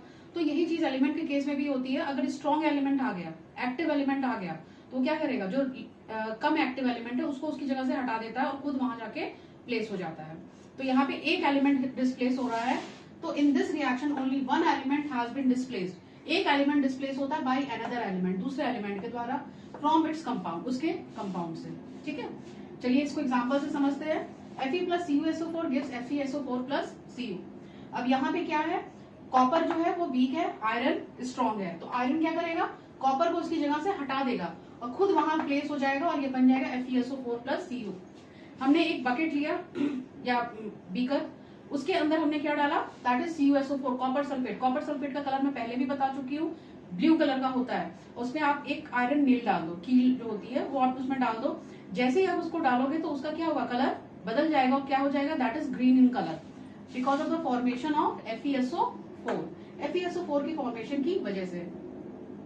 Zn प्लस H2SO4 जिंक है, sulphuric acid, H2SO4 sulphuric acid है, उसमें आप जिंक डाल दो। लो टेस्ट ट्यूब में उसमें जिंक ग्रैन्यूल जैसे ही डालोगे, एक आवाज होगी और हाइड्रोजन वहां पे गैस निकलेगी और क्या फॉर्म होगा, ZnSO4। यहाँ पे क्या हुआ, Zn जो है वो हाइड्रोजन को हटा दिया और वहां जाके प्लेस हो गया और हाइड्रोजन गैस के फॉर्म में बाहर निकल गई। एक और एग्जांपल देखते हैं, Zn plus CuSO4, Zn CuSO4, CuSO4 का कलर अभी मैंने बताया, that is blue in colour. इनके कलर्स याद होने चाहिए। कॉपर सल्फेट का कलर ब्लू होता है और ये जैसे ही रिएक्ट करता है तो कॉपर क्या करेगा, कॉपर यहाँ से डिस्प्लेस होगा, जिंक उसकी जगह आके आ जाएगा और क्या बनाएगा, ZnSO4 प्लस Cu। ओके, अब आप एक और बताइएगा, Cu प्लस ZnSO4, यहाँ पे क्या होगा, Cu प्लस ZnSO4, कोई रिएक्शन नहीं होगा। क्यों नहीं होगा, क्योंकि यहाँ पे जिंक जो है वो ज्यादा स्ट्रांग है कॉपर की कंपैरिजन में, तो वो हटेगा ही नहीं अपनी जगह से। जब हटेगा नहीं तो रिएक्शन होगा नहीं, ठीक है। नाउ नेक्स्ट देखते हैं, कॉपर प्लस सिल्वर नाइट्रेट। ये सिल्वर नाइट्रेट है, सिल्वर वीक है, कॉपर स्ट्रांग है। कॉपर क्या करेगा, सिल्वर को हटा देगा और हटा के खुद जाके उसकी जगह पे बैठ जाएगा और क्या बना देगा, कॉपर नाइट्रेट। यहाँ पे प्लस सिल्वर, सिल्वर निकल जाएगा। दूसरा देखते हैं Mg plus CuSO4, Mg magnesium, copper, copper जो है वो वीक है, मैग्नीशियम स्ट्रांग है। तो मैग्नीशियम क्या करेगा, कॉपर को उसकी जगह से हटा देगा। कॉपर का कलर ब्लू होता है, MgSO4 का कलर व्हाइट होता है, कलरलेस होता है। और जैसे ही उसको हटाएगा खुद MgSO4 बन जाएगा और कॉपर निकल जाएगा, MgSO4 का कलर व्हाइट हो गया। ओके, अब यहाँ पे एक देखिए, सिल्वर प्लस CuNO3 ट्वाइस, इसका रिएक्शन होगा। अब आप बताएंगे यहाँ पे क्या रिएक्शन होगा, बताइए। नहीं होगा रिएक्शन, क्यों, क्योंकि कॉपर जो है वो स्ट्रांग है और वो स्ट्रांग क्यों हटेगा, सिल्वर वीक है, तो सिल्वर वीक होने की वजह से वो उसको हटा नहीं पा रहा है कॉपर के सॉल्ट से, कॉपर को। ओके, तो मैं साइड हो रही हूँ, आप लोग उसको नोट डाउन करिए फटाफट, ठीक है।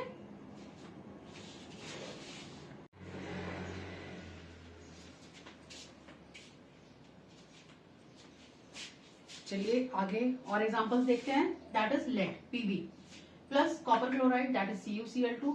अब यहाँ पे क्या कर रहा है, लेड जो है वो कॉपर को डिस्प्लेस करके लेड उसकी जगह पे आ जाएगा और क्या बना देगा, PbCl2 that is lead chloride plus copper. Okay, अब यहाँ पर देखिए सोडियम है प्लस वाटर है।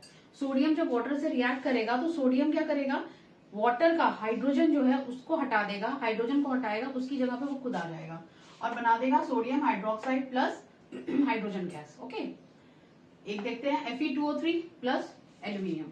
ये रिएक्शन बहुत इंपॉर्टेंट है। Why it is important, iron oxide जो फेरिक ऑक्साइड एल्यूमिनियम के साथ रिएक्ट करता है, क्या बनाता है, एल्यूमिनियम ऑक्साइड प्लस आयरन, और यहाँ पे जो आयरन निकलता है that is in a molten state.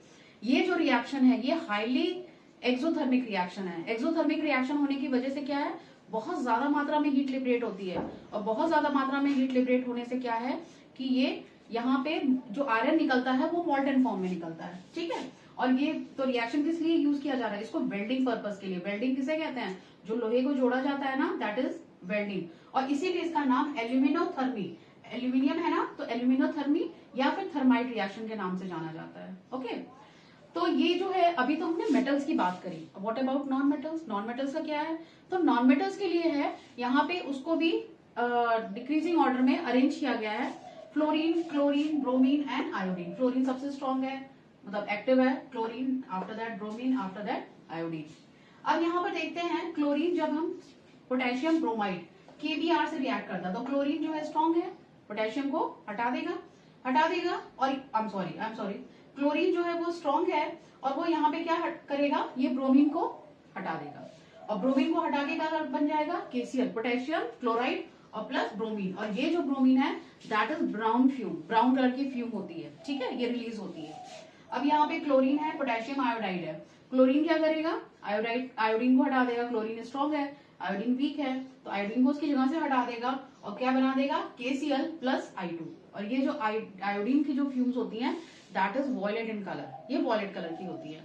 यहाँ पर जो भी जितने भी तुम्हारे रिएक्शंस हैं that is always a displacement reaction which are exothermic reaction. ये सारे के सारे तुम्हारे क्या होते हैं, एक्सोथर्मिक रिएक्शंस होते हैं। ओके,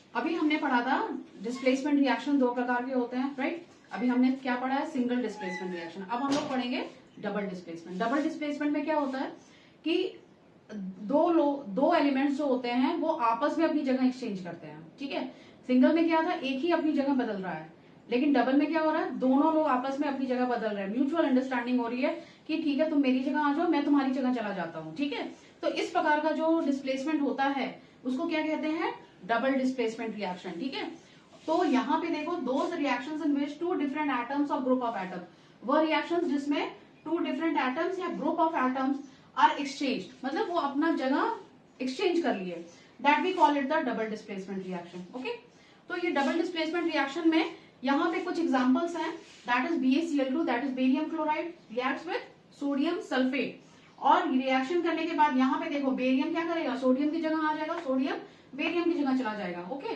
तो इन्होंने आपस में जगह बदली, अब बेरियम जब इसकी जगह आएगा तो क्या बना देगा, बेरियम सल्फेट। ओके, और ये और Na जब इसकी जगह जाएगा तो क्या बना देगा, NaCl। अब ये जो बेरियम सल्फेट है that is a salt which is white in colour, ये जो सॉल्ट है वो व्हाइट कलर का होता है और ये प्रेसिपिटेट के फॉर्म में नीचे की तरफ सेटल डाउन हो जाता है। ओके, दूसरा देखते हैं example, that is silver nitrate AgNO3 that is silver nitrate reacts with NaCl that is sodium chloride gives AgCl plus NaNO3।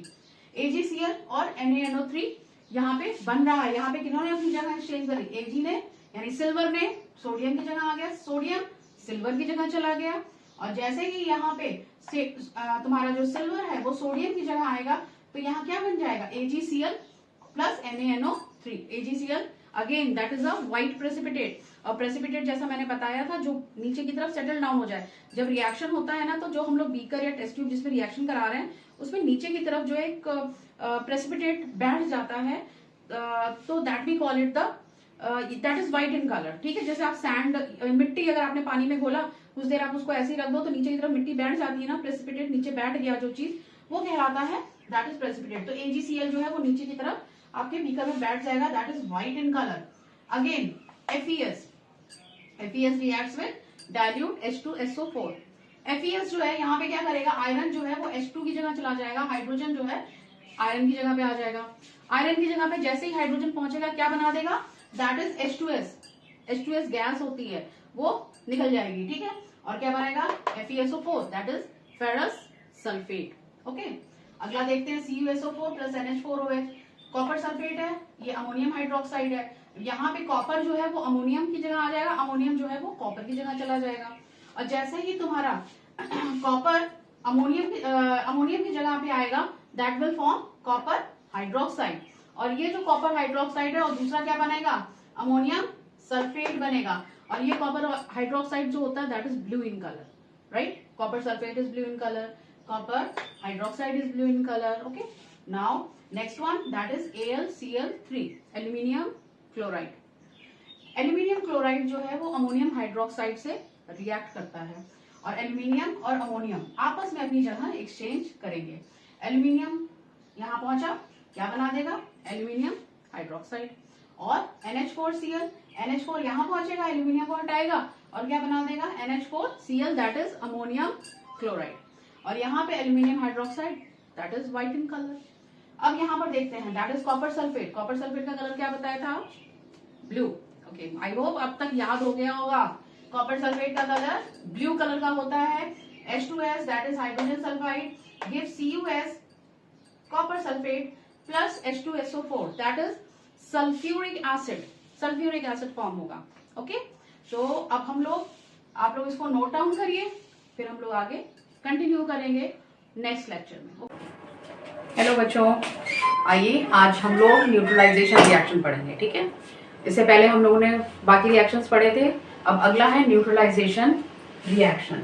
ये जो न्यूट्रलाइजेशन रिएक्शन है, ये अपने अगर आप इसका नाम देखो तो नाम से कुछ समझ में आ रहा है, कोई चीज न्यूट्रलाइज की जा रही है, उसके इफेक्ट को खत्म किया जा रहा है, ठीक है। Reaction in which an acid reacts with a base, वह रिएक्शन जिसमें कोई एसिड बेस के साथ रिएक्ट करता है to form a salt and water, salt बनाता है और वाटर बनाता है, इज कॉल्ड न्यूट्रलाइजेशन रिएक्शन। इसको हम लोग न्यूट्रलाइजेशन रिएक्शन कहते हैं। वह रिएक्शन जिसमें कोई एसिड बेस के साथ रिएक्ट करे और बेस के साथ रिएक्ट करने पे क्या बनाए, सॉल्ट एंड वाटर। तो इस प्रकार के रिएक्शंस को हम लोग कहेंगे न्यूट्रलाइजेशन रिएक्शन। मतलब ये कि यहाँ पे एसिड के असर को खत्म कर रहा है, कौन खत्म कर रहा है, बेस। कैसे कर रहा है, रिएक्शन करके। और जब रिएक्शन करता है तो क्या बन रहा है, that is salt and water. Okay, चलिए कुछ एग्जांपल से इसको समझ लेते हैं। सबसे पहले NaOH। NaOH क्या है, that is sodium hydroxide plus hydrochloric acid, that is HCl, gives NaCl plus H2O। NaCl आपको पता है ना, आप टेबल सॉल्ट जो खाते हो, NaCl plus water, that is a neutralisation reaction. ये न्यूट्रलाइजेशन रिएक्शन है। ये क्या है, तुम्हारा बेस है, ये क्या है, एसिड है, strong base strong acid, reaction हो रहा है, फॉर्म हो रहा है NaCl प्लस वाटर। ओके, अगला देखते हैं। Again this is sodium hydroxide. OH जहां पे भी आएगा हाइड्रोक्साइड होगा, ठीक है ना। और ये हाइड्रोक्साइड बना कैसे होगा, वाटर के साथ रिएक्शन करने के बाद। तो ये जो है हाइड्रोक्साइड बना, sodium hydroxide plus sulphuric acid, that is H2SO4, this is a sulphuric acid, gives sodium sulphate Na2SO4, this is salt plus again water, ठीक है। कभी भी ध्यान से रखना, ध्यान में बिठा के रखना कि कभी भी एसिड रिएक्ट करेगा बेस के साथ तो हमेशा क्या बनेगा, that is salt and water, water बनेगा ही बनेगा। This is KOH। अब ये देखो, पोटेशियम हाइड्रोक्साइड, OH है तो hydroxide, KOH, this is a base, HCl, बताइए हाइड्रोक्लोरिक एसिड है, ये रिएक्ट कर रहा है KCl, potassium chloride plus water. Again this is NH4OH। NH4OH क्या होता है, that is ammonium hydroxide. I mean ammonium hydroxide reacts with hydrochloric acid, that is HCl. It will form the ammonium chloride, that is NH4Cl. और ये क्या बनाएगा, water, NH4Cl, this is the salt, और ये क्या बना, water भी बना, ठीक है। क्यों, क्योंकि यहाँ पर एसिड और बेस आपस में रिएक्ट कर रहे हैं। Ammonium hydroxide is a base. एक बार फिर देखते हैं, NaOH, NaOH that is the sodium hydroxide, CH3COH, this is the vinegar, vinegar जानते हो, एसिडिक एसिड, ठीक है, एसिडिक एसिड, ये CH3COH रिएक्ट कर रहा है CH3COONA, ठीक है, ये बन रहा है प्लस वाटर बन रहा है, this is the salt and this is the water. अच्छा एक चीज और यहाँ पे हम देखते हैं कि जितने भी हमने रिएक्शंस देखे ये सारे के सारे डबल डिस्प्लेसमेंट है। अभी हमने इससे पहले डबल डिस्प्लेसमेंट पढ़ा था ना, तो डबल डिस्प्लेसमेंट में क्या हो रहा था, दोनों आपस में अपनी अपनी जगह बदल रहे थे, अपनी जगह चेंज कर रहे थे कि तुम मेरी जगह आ जाओ, मैं तुम्हारी जगह आ जाता हूँ, राइट। तो बिल्कुल एग्जैक्टली यहाँ पे भी हो रहा है, चेक करते हैं एक बार। Na जो है वो H को हटा दे रहा है, H को हटा दे रहा है, H हट जाएगा, Na आके यहाँ पे प्लेस हो जाएगा और H आके यहाँ पे प्लेस हो जाएगा। तो जब Na आके Cl के साथ जुड़ेगा तो क्या बन गया, NaCl प्लस H2O, ठीक है ना। अब देखिए यहाँ पर भी वही हो रहा है, यहाँ पर Na यहाँ से हट जा रहा है, Na आके कहाँ पे हटा रहा है, H2 को हटा दे रहा है और अपने आके वहां पे प्लेस हो जा रहा है। तो N2SO Na2SO4 that is sodium sulphate. तो ये तुमको दिख रहा है, यहाँ पे सब में चेक कर लो, सब में क्या है, that is the double displacement reaction, ठीक है। अब आप इसको नोट डाउन करिए और उसके बाद हम लोग अगले रिएक्शन पर आते हैं, ओके, नोट डाउन। ये आगे चलते हैं, यहाँ पर ऑक्सीडेशन रिडक्शन रिएक्शन, इससे पहले हम लोगों ने अभी हमने पढ़ा था न्यूट्रलाइजेशन रिएक्शन, ठीक है। अब हम लोग पढ़ रहे हैं ऑक्सीडेशन रिडक्शन रिएक्शन। सबसे पहले ये जान लेते हैं ऑक्सीडेशन और रिडक्शन होता क्या है। ऑक्सीडेशन और रिडक्शन को हमने दो तरीके से डिफाइन किया है, पहला ऑक्सीजन और हाइड्रोजन की बेसिस पे, एक इलेक्ट्रॉन की बेसिस पे, ठीक है। तो सबसे पहले हम लोग पढ़ेंगे ऑक्सीजन और हाइड्रोजन की बेसिस पे किस प्रकार से हम ऑक्सीडेशन और रिडक्शन रिएक्शन को हमने डिफाइन किया है और प्लस हम लोग उनको कैसे पहचानते हैं। तो देखते हैं oxidation reduction in terms of gain और लॉस ऑफ ऑक्सीजन और हाइड्रोजन। ऑक्सीजन और हाइड्रोजन के गेन और लॉस के बेसिस पे किस प्रकार से हम लोग ऑक्सीडेशन और रिडक्शन को डिफाइन करेंगे।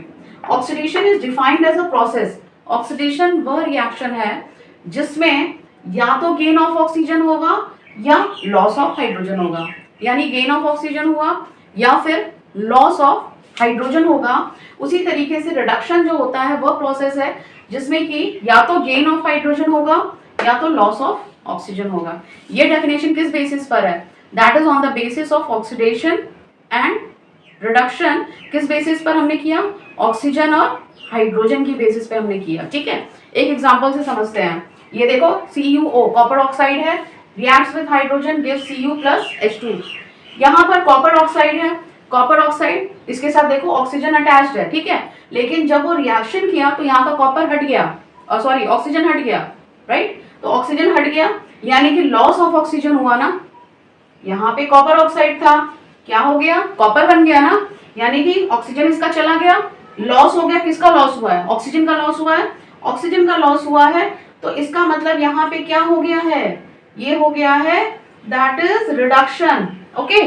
और ये देखो हाइड्रोजन है और हाइड्रोजन यहाँ पे गया और इसको यहाँ पे ऑक्सीजन मिल गया है, और अगर ऑक्सीजन मिल गया है यानी गेन ऑफ ऑक्सीजन हुआ, इसका मतलब क्या हुआ, ये है ऑक्सीडेशन, ठीक है। तो ये हो गया ऑक्सीडेशन और ये हो गया रिडक्शन, ठीक है। अभी हम लोग आगे और भी कुछ पढ़ते हैं। ऑक्सीडेशन और रिडक्शन अभी हमने पढ़ा, तो ऑक्सीडेशन और रिडक्शन रिएक्शन जो होते हैं ये साथ साथ चलते हैं, मतलब ऐसा नहीं है कि ऑक्सीडेशन है कोई रिएक्शन ऑक्सीडेशन है तो वो रिडक्शन नहीं होगा, ऐसा नहीं है। ऑक्सीडेशन, जहां ऑक्सीडेशन होगा वहाँ रिडक्शन रिएक्शन भी होगा ही होगा।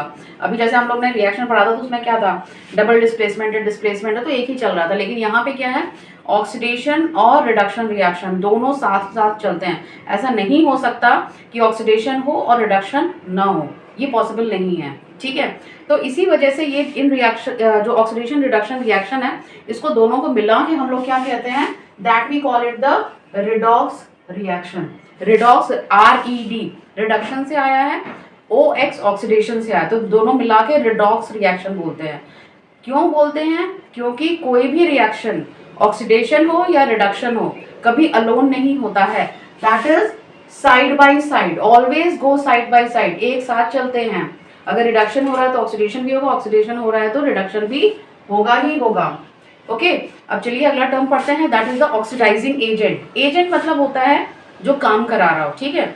तो जाहिर सी बात है ऑक्सीडाइजिंग एजेंट, ऑक्सीडाइजिंग एजेंट का मतलब क्या हुआ कि is a substance which gives oxygen, जो ऑक्सीजन दे रहा है that is a oxidising agent, यानी वो एजेंट है ना, वो प्रोवाइड कर रहा है ऑक्सीजन, तो दैट इज द सब्सटेंस, जो भी सब्सटेंस ऑक्सीजन देगा वो ऑक्सीडाइजिंग एजेंट हो जाएगा। या फिर गेन्स हाइड्रोजन, या जिसको हाइड्रोजन मिल गया वो ऑक्सीडाइजिंग एजेंट हो जाएगा। ठीक है, उसी तरीके से रिड्यूसिंग एजेंट जो होता है that is a substance which gives hydrogen, जो हाइड्रोजन दे वो क्या हो गया, रिड्यूसिंग एजेंट हो गया। या फिर गेन्स ऑक्सीजन, या जिसको ऑक्सीजन मिल गई, जैसे पिछले अभी एग्जांपल में हमने क्या देखा था, हाइड्रोजन को ऑक्सीजन मिली थी ना, हाइड्रोजन को ऑक्सीजन मिली थी और उसने क्या बना दिया था, वाटर बना दिया था, यानी उसको ऑक्सीजन मिला था, रिड्यूसिंग एजेंट।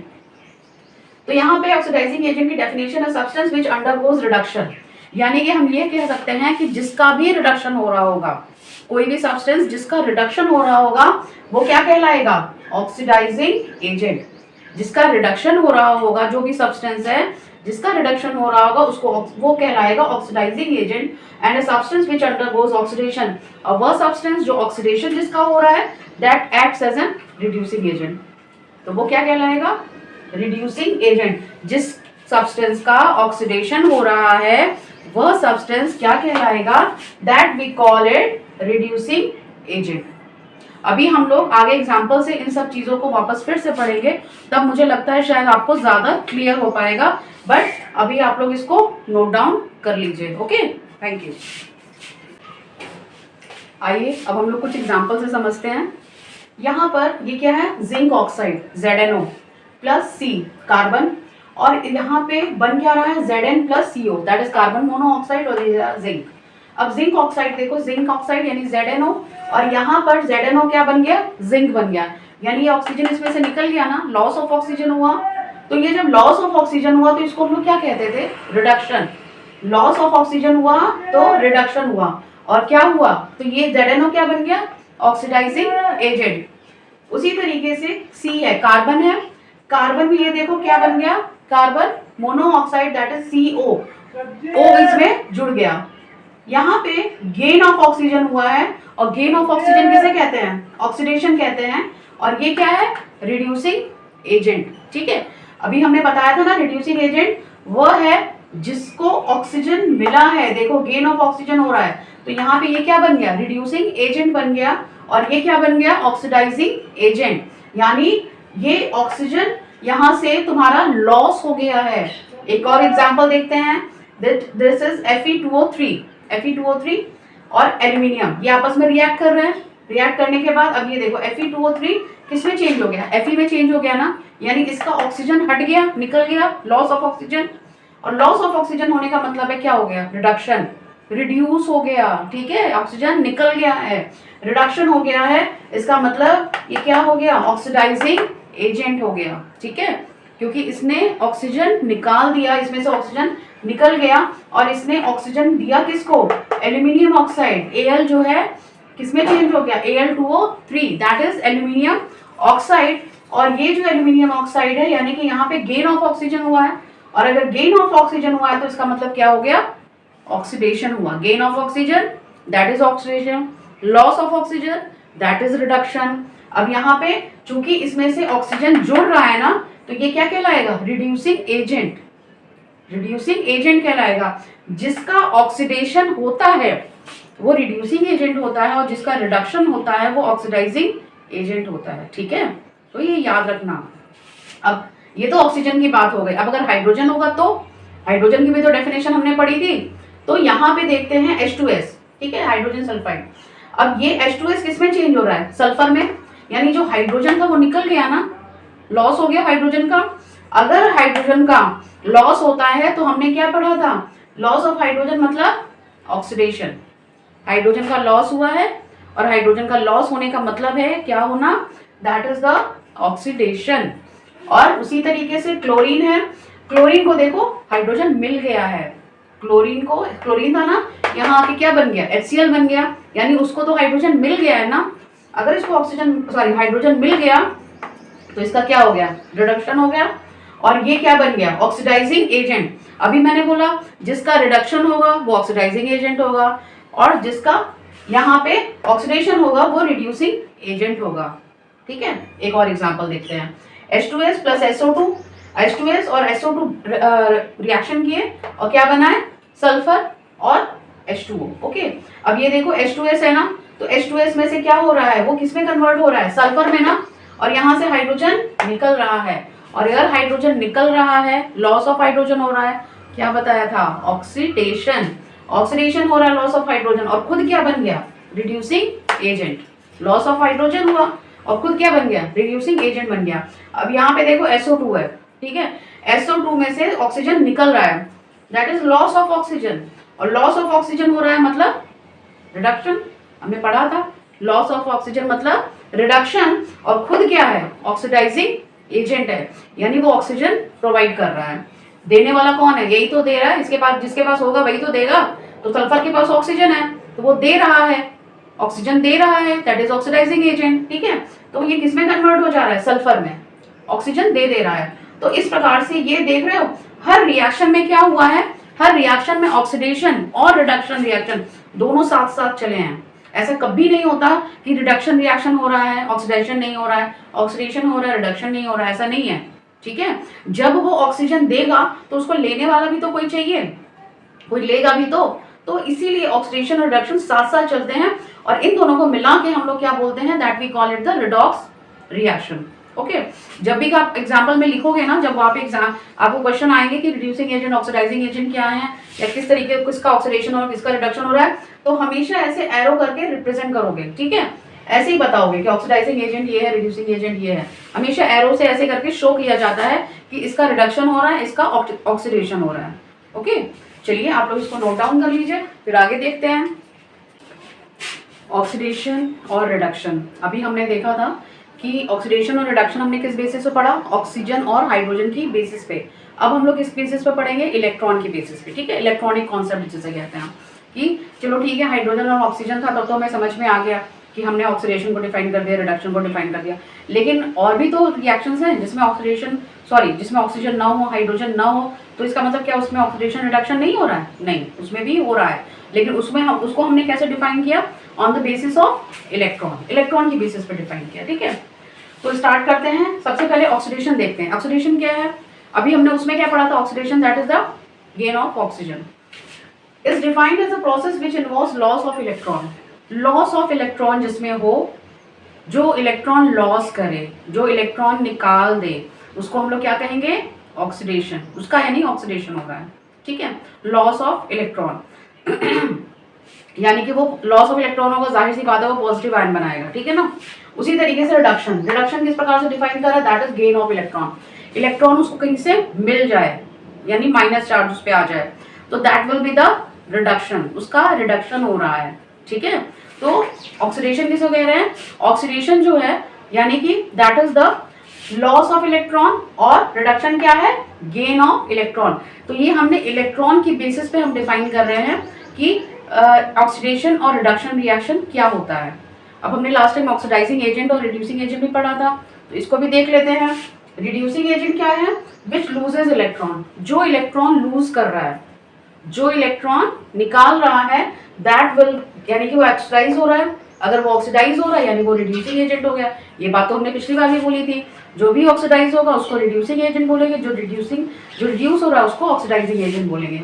तो the substance which gains electron, यानी जो इलेक्ट्रॉन जिसको मिल रहा है वो क्या है तुम्हारा, दैट विल बी द, उसका ऑक्सीडेशन हो रहा है, और ये रिडक्शन हो रहा है, acts as an oxidising agent, और वो किस तरह से बिहेव करेगा, that will behave like an oxidising agent, ठीक है। तो ये हमेशा ध्यान रखना कि जिसका ऑक्सीडेशन होगा वो रिड्यूसिंग एजेंट होगा, और जिसका रिडक्शन होगा वो ऑक्सीडाइजिंग एजेंट होगा, ठीक है। चलिए आप इसको नोट डाउन करिए, फिर उसके बाद हम लोग एग्जांपल से इसको और ज्यादा समझते हैं, जिससे कि ज्यादा ये कॉन्सेप्ट क्लियर हो पाएगा तभी जब हम लोग एग्जांपल्स करेंगे, ठीक है। नोट डाउन है, आइए पढ़ते हैं। यहाँ पे है मैग्नीशियम, और ये रिएक्ट कर रहा है ऑक्सीजन के साथ, और ये जब ऑक्सीजन के साथ रिएक्ट कर रहा है तो क्या बन रहा है, MgO, that is magnesium oxide, okay.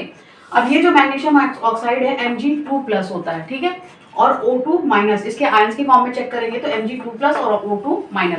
Mg2+ कैसे बना होगा, 2 इलेक्ट्रॉन निकले होंगे तभी तो Mg2+ बना होगा ना, 2 इलेक्ट्रॉन निकले होंगे तभी Mg2+ बना होगा, यानी that is loss of electron. तो मैग्नीशियम के साथ क्या हो रहा है, लॉस ऑफ इलेक्ट्रॉन हो रहा है, और हमने डेफिनेशन में क्या पढ़ा था, जहां पे लॉस ऑफ इलेक्ट्रॉन होता है वहां पे ऑक्सीडेशन होता है। उसी तरीके से ऑक्सीजन का क्या है, O2-। O2 माइनस होने का मतलब क्या हुआ, that is gain of electron. ठीक है, माइनस साइन अगर लग रहा है, माइनस चार्ज अगर दिख रहा है, इसका मतलब उसके पास एक्स्ट्रा इलेक्ट्रॉन आए हैं ना, तभी तो माइनस आया है। तो that is gain of electron. और गेन ऑफ इलेक्ट्रॉन का हमने क्या डेफिनेशन पढ़ी थी, दैट इज द रिडक्शन, वो रिडक्शन है। नाउ अगेन नेक्स्ट देखते हैं Fe प्लस एस और गिव FeS। अब यहाँ पे FeS देखो, Fe 2 प्लस और S 2 माइनस। आयरन के पास 2 प्लस चार्ज है, 2 प्लस चार्ज होने का मतलब क्या हुआ, उसने इलेक्ट्रॉन लॉस किया है, इलेक्ट्रॉन उसमें से निकला है, तभी Fe के पास पॉजिटिव चार्ज आया है। आयरन जो है लॉस ऑफ इलेक्ट्रॉन, और लॉस ऑफ इलेक्ट्रॉन हो गया तो यानी ऑक्सीडेशन। और सल्फर क्या है, सल्फर के ऊपर कितने चार्ज हमें यहाँ दिख रहा है, 2 माइनस चार्ज दिख रहा है। ठीक है, माइनस चार्ज आने का मतलब क्या हुआ, 2 इलेक्ट्रॉन इसमें ऐड हो गए हैं, और 2 इलेक्ट्रॉन ऐड होने का मतलब रिडक्शन रिएक्शन। ठीक है, ओके एक और एग्जांपल देखते हैं, that is copper plus iodine. Copper के साथ फिर देखो, कॉपर पे के ऊपर कितना चार्ज है, 2 प्लस, आयोडीन के ऊपर कितना चार्ज है, माइनस। तो जिसके ऊपर प्लस चार्ज है, जाहिर सी बात है उसने इलेक्ट्रॉन लॉस किया, तभी तो उसके ऊपर प्लस चार्ज आया है, यानी उसका क्या हो रहा है, दैट इज द ऑक्सीडेशन, उसका ऑक्सीडेशन हुआ है। और जिसके ऊपर माइनस चार्ज है उसका रिडक्शन हुआ है। बिल्कुल उसी तरीके से H2 plus Cl2 gives 2HCl, hydrogen यहाँ पे आया, तो यहाँ पे क्या है, दैट इज H प्लस और Cl माइनस। H प्लस है तो H प्लस तो तभी हुआ होगा ना जब H से इलेक्ट्रॉन निकला होगा, तो इलेक्ट्रॉन निकला तो H प्लस बना, यानी इसका क्या हो गया, ऑक्सीडेशन हो गया। और Cl2 किस में बदल गया, Cl माइनस, यानी इलेक्ट्रॉन आया उसके पास, इलेक्ट्रॉन आया तो मतलब रिडक्शन हो गया, that is the gain of electron, it means reduction. Okay, अब यहाँ पे ये देखते हैं, aluminium hydrochloric acid AlCl3 plus 3H2 बन रहा है। अब इसको हम थोड़ा सा आयंस में चेंज करते हैं, एल्यूमिनियम और 6H प्लस, क्योंकि जो रिएक्शन होता है वो यूजुअली आयन का ही रिएक्शन होता है। तो एल्यूमिनियम जो है Al3 प्लस में चेंज हो रहा है। ठीक है, इसी रिएक्शन को हमने इस फॉर्म में लिखा है बस समझने के लिए। एल्यूमिनियम किस में चेंज हो रहा है, Al3 प्लस में। प्लस में चेंज होने का मतलब क्या हुआ, पॉजिटिव चार्ज आया। पॉजिटिव चार्ज आने का क्या मतलब है कि इलेक्ट्रॉन उसमें से लॉस हुआ है, इलेक्ट्रॉन लॉस होने का मतलब है ऑक्सीडेशन रिएक्शन हुआ है। ठीक है, H प्लस हुआ है, H प्लस किस में चेंज हो गया, H2 में हो गया, gain of electron, gain of electron है, that is the reduction reaction. ठीक है, तो यानी H प्लस तभी हुआ हो ना, H प्लस है और H प्लस के पास इलेक्ट्रॉन जब हम देंगे तभी तो वो H2 में चेंज होगा। ठीक है, तो that is the gain of electron, this means it is a reduction, reduction हो रहा है। अच्छा एक चीज यहाँ पे नोटिस करना कि अगर तुम्हें चलो नहीं समझ में आ रहा है तो इतना तो समझ में आता है, मेटल और नॉन मेटल, अगर तुमको आपको रिएक्शन दे दिया जाए तो क्या है, मेटल और नॉन मेटल तो समझ सकते हो। अब यहाँ पे देखो, magnesium is a metal, oxygen is a non metal, तो जितने भी मेटल हैं ये तो पता है, मेटल के अंदर टेंडेंसी होती है लॉस ऑफ इलेक्ट्रॉन, इलेक्ट्रॉन देने की, मतलब राजा होते हैं मेटल्स। मेटल्स के साथ क्या होता है, उनको बड़ा देने का बड़ा शौक होता है, तो इलेक्ट्रॉन वो देते हैं, ले जाओ ले जाओ इलेक्ट्रॉन ले जाओ। तो यहाँ पे क्या है, मैग्नीशियम कर रहा है लॉस ऑफ इलेक्ट्रॉन, तो जितने भी मेटल होंगे सबका ऑक्सीडेशन होगा, और जितने भी नॉन मेटल्स होंगे उनका रिडक्शन होगा।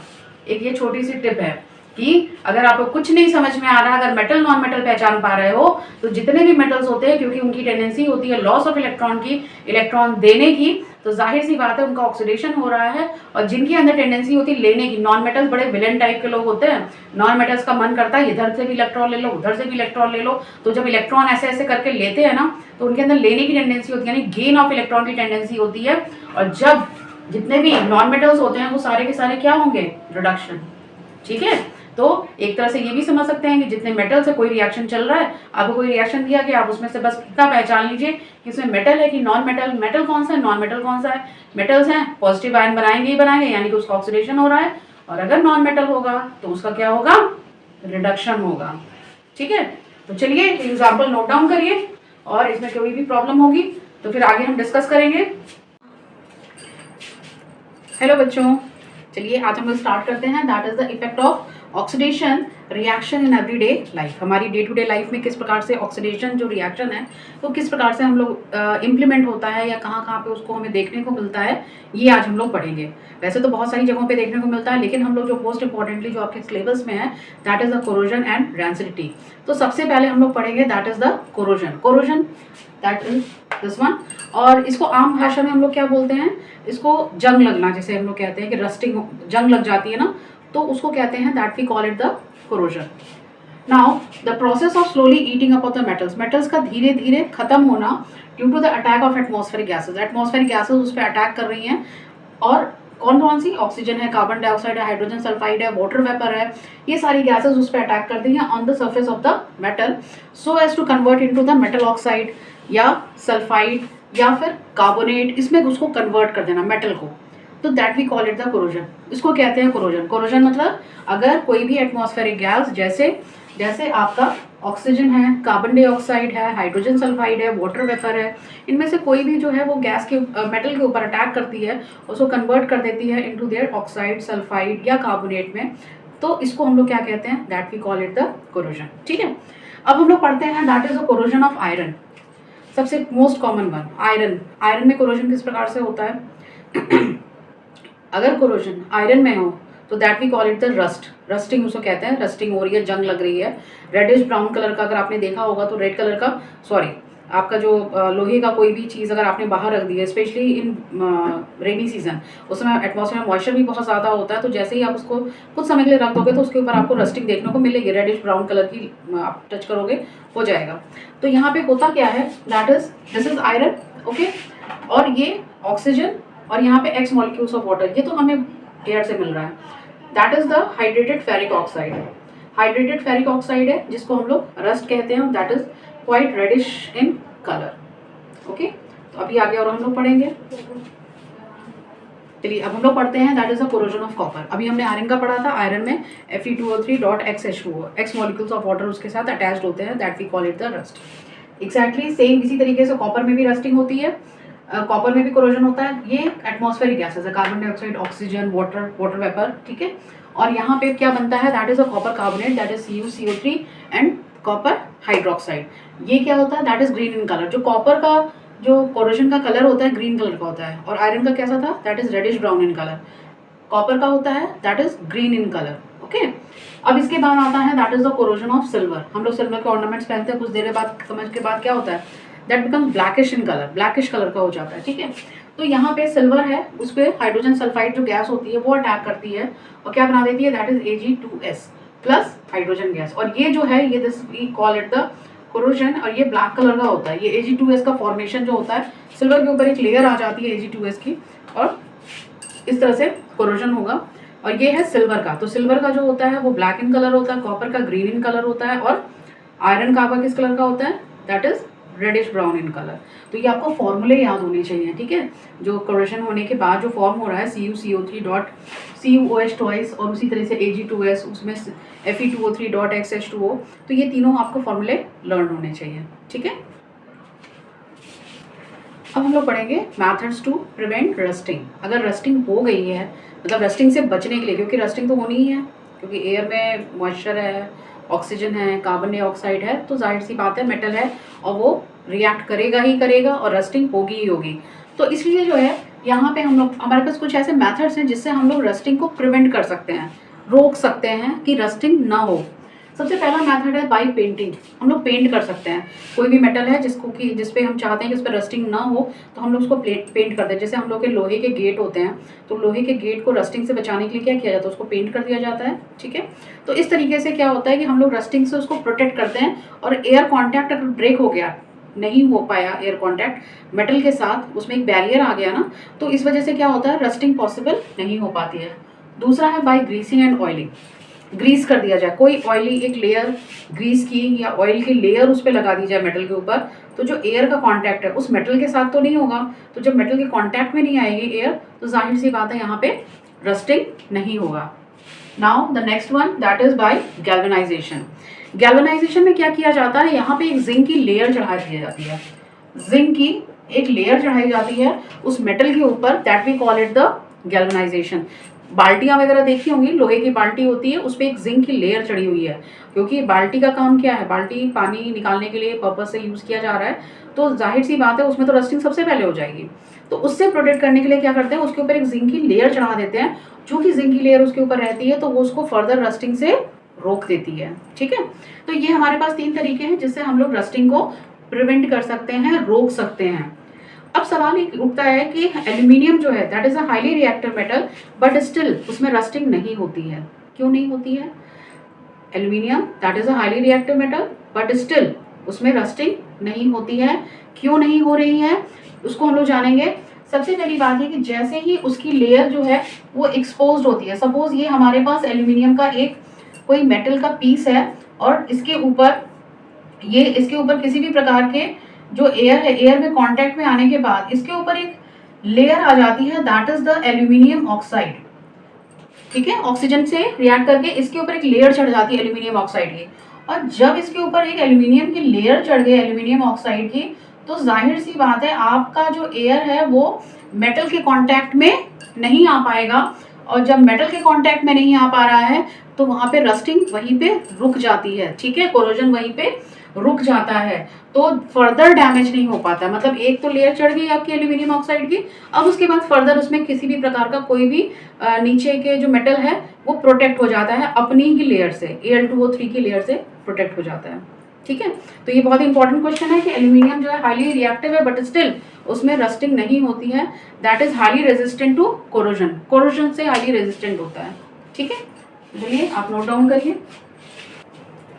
अभी हमने लास्ट टाइम देखा था कि ऑक्सीडेशन हमारी एवरीडे लाइफ में दो जगह इफेक्ट करता है, that is the corrosion and the second one is the rancidity. Rancidity क्या होता है, जो भी ऑयल और फैट की बनी हुई चीज़ें होती हैं उनका ऑक्सीडेशन हो जाना, और ऑक्सीडेशन होने की वजह से उसमें बैड फाउल स्मेल आने लग जाती है, बैड टेस्ट हो जाता है, that we call it the rancidity, या आम भाषा में उसको कहेंगे हमारा खाना खराब हो गया। ठीक है, तो that we call it the rancidity. हम लोग सब्जी वब्जी रख देते हैं, कोई ऐसी चीज़ें हैं जो कि अगर हमने रखा तो पता चला कुछ समय बाद वो स्मेल करने लगता है। क्यों होने लगता है? Because of the oxidation of oil and fat. जो भी हमने उसमें तेल डाला है, फैट कुछ भी डाला है, उसको ऑक्सीडेशन हो जाता है, जिसकी वजह से वो फाउल स्मेल शुरू हो जाती है।